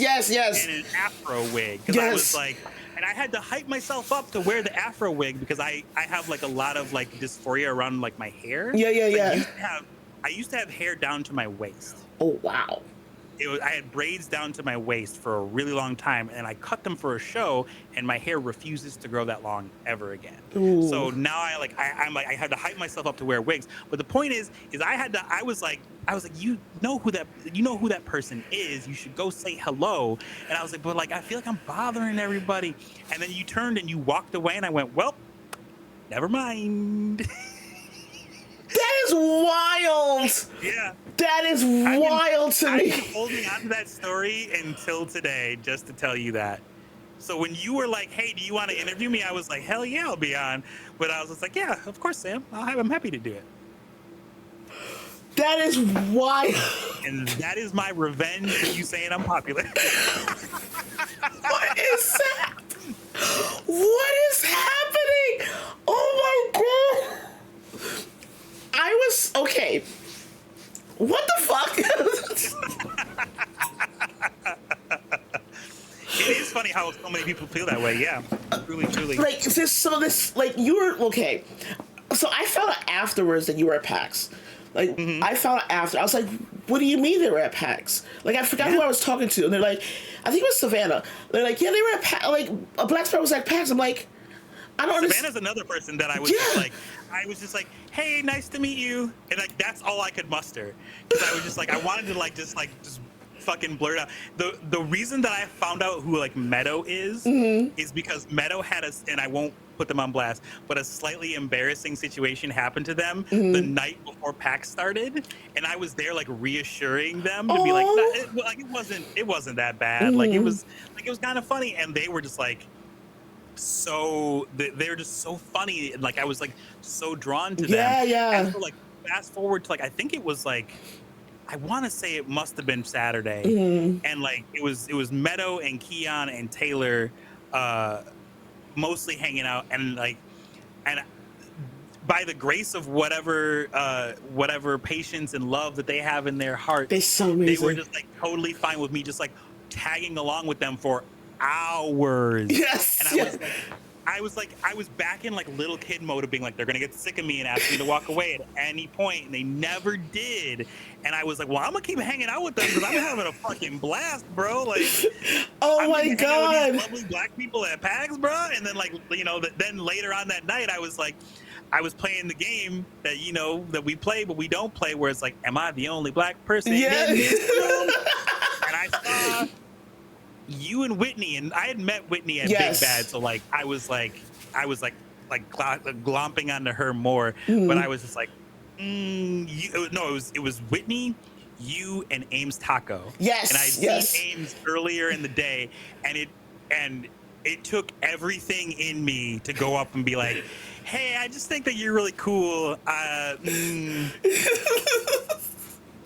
Oh my! I know you were in like a goblin cosplay and your titties were out, so like that wasn't why I thought you were cool, but like I just want you to know we should work together sometime. And like she said, yeah, that'd be cool, and I was like, I don't even care if she didn't mean that. Oh my god! That's all I needed. That's amazing. That's amazing. I was so I wish hindsight. Ooh, I found out. Bitch, ain't it? It's such a bitch because I found out from Savannah. It's like, yeah, Black Sparrow's there. You should totally have him on the channel. And I was just like, what do you mean they were at PAX? I didn't see them at PAX. I didn't see him at PAX at all. And you're like, yeah, he was there at the party at the Marriott. I'm like, fuck out of here. What do you mean? I was at the Marriott every night. What? Every night I was there. God, oh man. Now you know, and I'll be at Gen Con and I'll be at PAX this year for sure. Yes. I'll also be at C2E2, but like I mostly just go to C2E2 to just like walk Artist Alley and find cool artists that I can put on my wall. Yeah. Oh, so that's neither here nor there. Gen Con and PAX. I'm going to be at both PAX Australia, PAX U. I'm going to be at Gen Con. Guys, Black Sparrow's going to be on some of my panels. It's going to be a thing. We're going to have a blessed time. Like, it's going to be a blast. You blew my mind. Now I don't know how to act. Like, I don't know what to do. But we're gonna go to the next question because I don't know how to feel. So a lot of times people think that you need to have some type of back talent. And we talked about this before about being an actor or something. But do you think there's a personality trait or strength that someone needs to be successful in the TTRPG community, especially if they want to make this a job? Yeah, they need to be determined. Like, it's, like, I wouldn't necessarily describe myself as lazy, but I do procrastinate. Yeah, same. And that is totally willing to admit to my detriment. Like, there are times where I'm just like, oh, I wish I would have gotten that done sooner. Yeah. But like, I just in the moment, like my brain just was like, nah, don't want to do it. And Yeah, yeah. I was like, you know what, brain, you're right. We don't want to do that right now. And I should have been like, no, I need to do it. Like, nope, nope, nope, not doing that. Okay, so I love that. I love that a lot. Do you have any recommendations for creators to follow that are championing positive change in the space? Uh, Most of the people that I've mentioned already, you know, Keon, Taylor, Meadow, Midnight Aether, uh, Catchy Cantrips, Yes. who they are not people of color, but they are.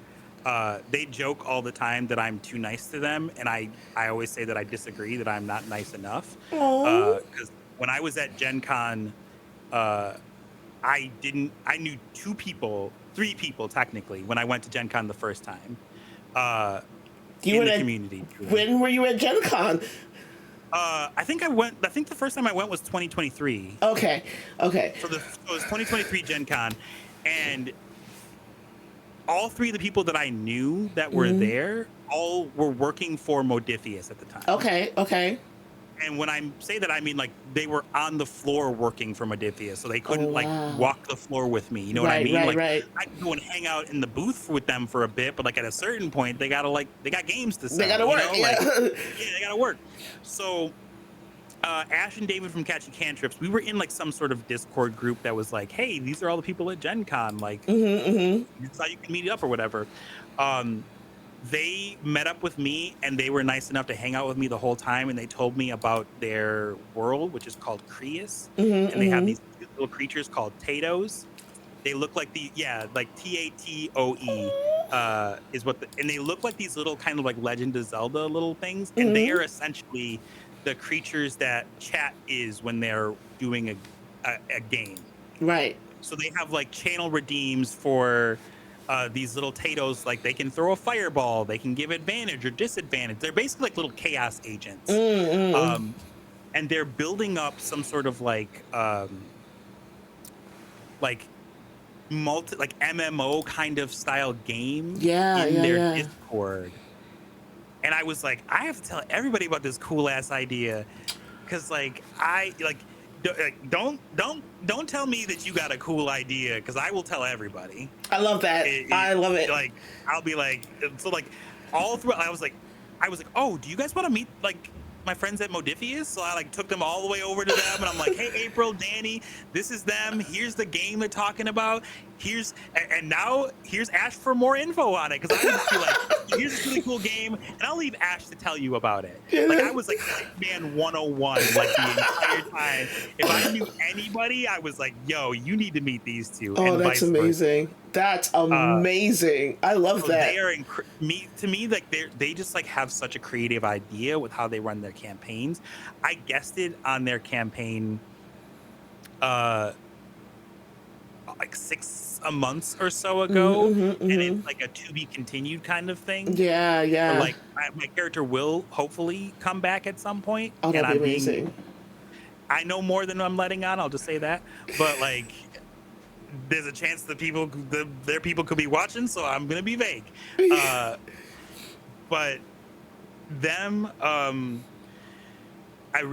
mean Jade Valkyrie, the rest of the Feywild group, Click Clack Snack, Fluffy Goomba. Oh, Fluffy Goomba! Oh my god. Usha Kid, Hugh, Javante, Mark J from Apochromatic Unlimited. Yes. I'm trying to think. The Magi RPG team. Okay. Magi RPG's good peoples like Frank Miri, Evil Hat crew. It's becoming a shout out situation now.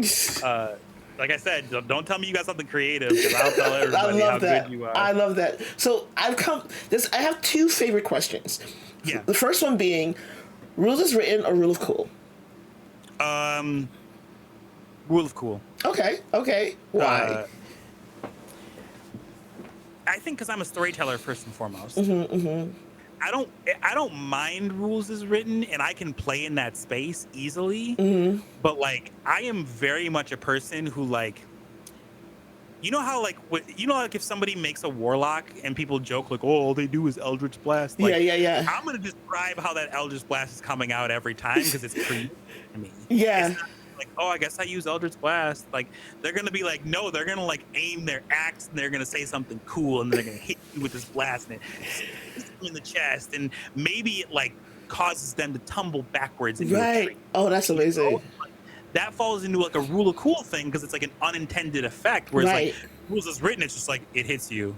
Do they Okay. have repelling blast? Then I guess it pushes them back. Okay, like Right, right. Oh my so. God, I love that. And my next favorite question is this one.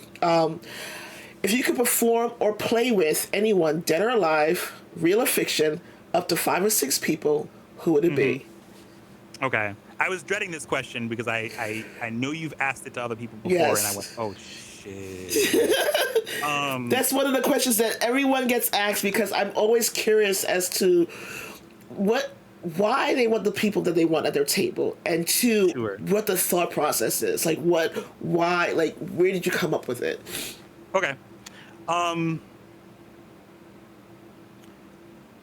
The first one is Griffin McElroy from Oh, the McElroy brothers. okay.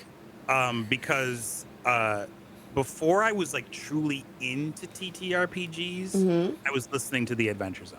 I don't think that Ah, I don't think I would have made the jump okay. without Griffin and the rest of the McElroy brothers. But I'm trying to be concise here. So like I was listening to my brother and me back when I worked as a manager for an escape room, like back in like 2017, Uh-huh. 2018. And then I'd heard from someone else that was like, oh, you should listen to their other podcast. It's the Adventure Zone. They play like D&D. And I'm like, okay. Okay. I'm not really like into it, but sure. So like this is like well before I'd ever played my first game. hmm But the storytelling and just the vibes were just so fun that I was just like, I'm gonna listen to this. Like Okay. I love a good.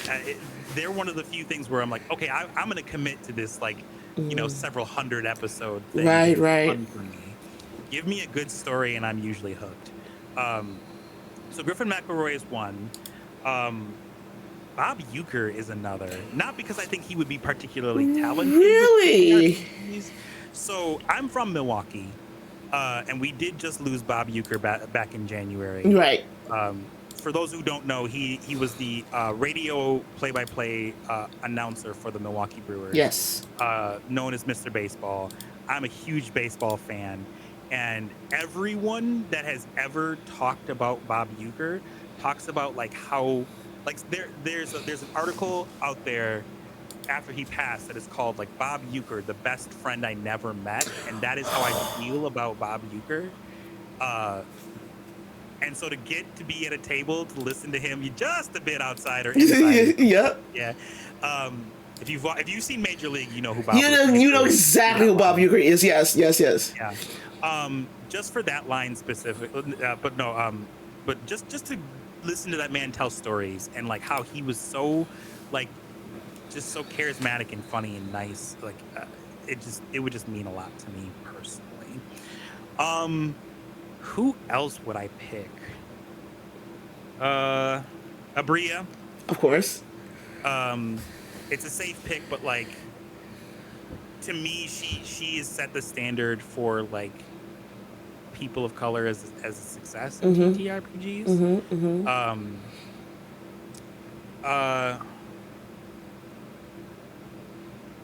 I actually Brennan would be a good like backup choice. Not to say that I don't like Brennan, but I feel like a lot of people say Brennan. So I'm Yeah, trying to yeah, be a yeah. bit more daring. There's two people that say there's two people that get said a lot. Brennan, and God, now I just want to say his name. What's his face from Critical Role? Matt? Thank you. Yeah. I pick Ashley though. Okay. Ashley Johnson, Yeah, yeah, yeah. Because your boy is a little bit smitten. He's supposed to be in C2E2, and I'm just like, Oh God. And Samantha Bayard. Oh wow. Okay. Okay. And yeah, so Griffin McElroy. I know it's a lot of people who are like, honestly, so that's the list, and then like a 6A Mm-hmm. is K.A. Applegate. Ah. Oh wow. And you know who K.A. Okay. Applegate is? She's responsible for Animorphs, Yep. Yep. which is Yep. the book series that got me into reading and wanting to be a storyteller. That's amazing. I love that. I That love book that. series is terrifying when you are 13 years old.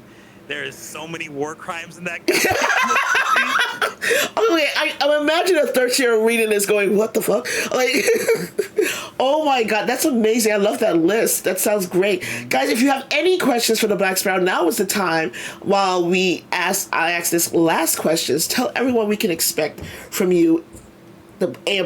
Rewind, try again. Tell everyone we can expect from you a Black Sparrow. From behind the scenes of Feywild and now, in front of the camera as an actual player, and everything else in between for the next 6 months. Yeah. So we talked about where I'm hoping to be. I'm honored to be on panels for you at Gen Con. I want to go back to PAX again. Big Bad is kind of we'll see how Yeah. things shake out. But those experiences at Gen Con and at PAX, just from like meeting people, Yes. was so valuable that I was like even like Gen Con, I was like, but like there are gonna be so many people there that are like valuable to me, not as creators, but as people.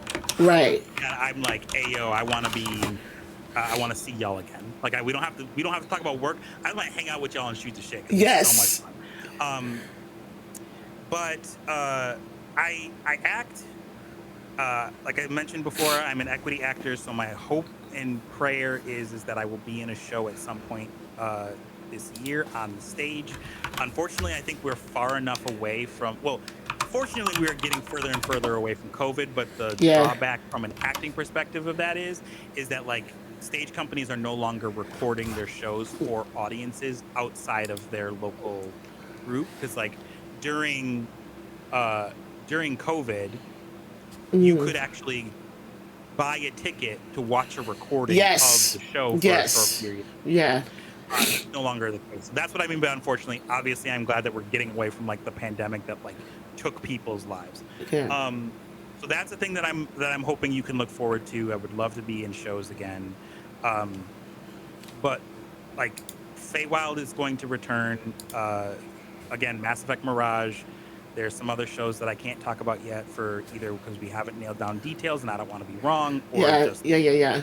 Fair. I've established I do love some secrets, so you know. Yep, and it's fair. That's fine. That's fine. You keep it to yourself. I don't care. It's fine. You don't have to tell me nothing. I don't care. You can look forward to some amazing art from my friend Angie Gone, because she was very nice and drew my favorite character that I've created, whose name is Hashladoon Harley Hedonist. Yes, her name is Triple H. I thought that was incredibly funny. Amazing. And I want to play her so badly in somebody's D&D game again. So I'm going to post the art that I got from that soon, so you can check out that on my Blue Sky and Instagram and such. But other than that, someone asked me like what my elevator pitch was back at Gen Con last year, and I was like, I just want to make cool shit with amazing people. Yes. And that is what you can hopefully expect from me is you can expect me making cool shit with amazing people. Thank you, Stephanie. You can also see our dog on Instagram. Yes, please see the dog on Instagram. The dog's adorable. So but check out a Black Sparrow's Beacons. All their socials are on there and everything you can find, as well as the website. Also, please follow Please follow Feywild Now, as well as a Black Sparrow's channel as well. And as always, guys, before we leave, I always ask my guest to guide the rate.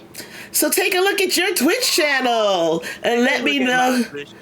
And let me know where we're going. In the meantime, while you're doing for that, I'm gonna let you guys know what we're doing in the next few days. So tomorrow we have a Fuzka interview. Super excited for that at 8 p.m. Eastern Standard Time. We are probably gonna move that up to 7. I'm gonna have to give them a call. So tentatively look out for that. Hopefully it works out. It's Keon. Hi, Keon. Hey, Keon, how you doing? Taylor just went live. Also, let's go by and talk to Taylor. So, also, before we go, though, I will be on Help Action Needed's channel doing Alice's Missing Game on the 13th. And on the 15th, I have super excited for this because I didn't know this, but I fangirl hard on my birthday stream. Matt Stormcrow is going to be here for an interview. I don't know what to do with myself, so that's gonna be at 7 p.m. Eastern Standard Time. Yeah. So you great. I was so excited when you said this, and I was so happy for you. I was. It was so bad. I was just like, oh my god, you know me. It's no worry. Thank you for being here, Keon. Look, Keon's interview, guys, is coming up. Actually, no, we put Keon's interview up on YouTube. Go check out that interview on YouTube. It's absolutely amazing. We had a blast with Keon. Like, it was so much fun. And totally would do it again. Keon is also going to be at my panels on Gen Con, so that's going to be an amazing thing. So we're going to go over to Spunky Taylor, because Taylor, who has been on this channel as well, is absolutely amazing content creator. If you enjoy their content, please give them a follow. Tell them hi from me. And as always, it's better to be kind than to be nice. And if you can't be good, please be careful. I will see you guys tomorrow. Bye. And we are out. Yay. And she's not